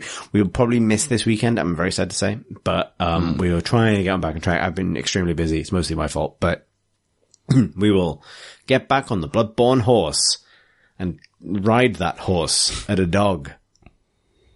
Yes. Thanks, Tom, for backing me up on that bit. You can also hang out with our amazing community on Discord. The link to which is on our website at crateandcrowbar.com. Where we discuss things like games and other things. That's it. Yeah. If you would like to support the podcast, every podcast we do weekly is supported by our Patreon backers. You find out more information on that on patreon.com/crateandcrowbar. Needless to say, your Patreon support is very much appreciated. And to reiterate, every $1 of Patreon support we receive for the main podcast feeds through to spin-offs and fun things like the Bloodborne show, like Miniatures Monthly, like Little Grey Cells, which is our new Pyro podcast. We've got a little network of things going, and everything benefits from your support. So thank you very much if you do back us on Patreon, and if you don't, consider it. Even if you don't want... I don't know what I was going to say.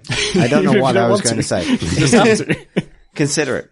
I'm not going to tell you what decision to arrive at. That's up to you. That's not your brain. That's not my brain. Anyway, moving on. Another thing you can do that's very helpful to the podcast if you don't want to support us on Patreon is to leave a review or rating or something or whatever the fuck on iTunes or wherever the hell.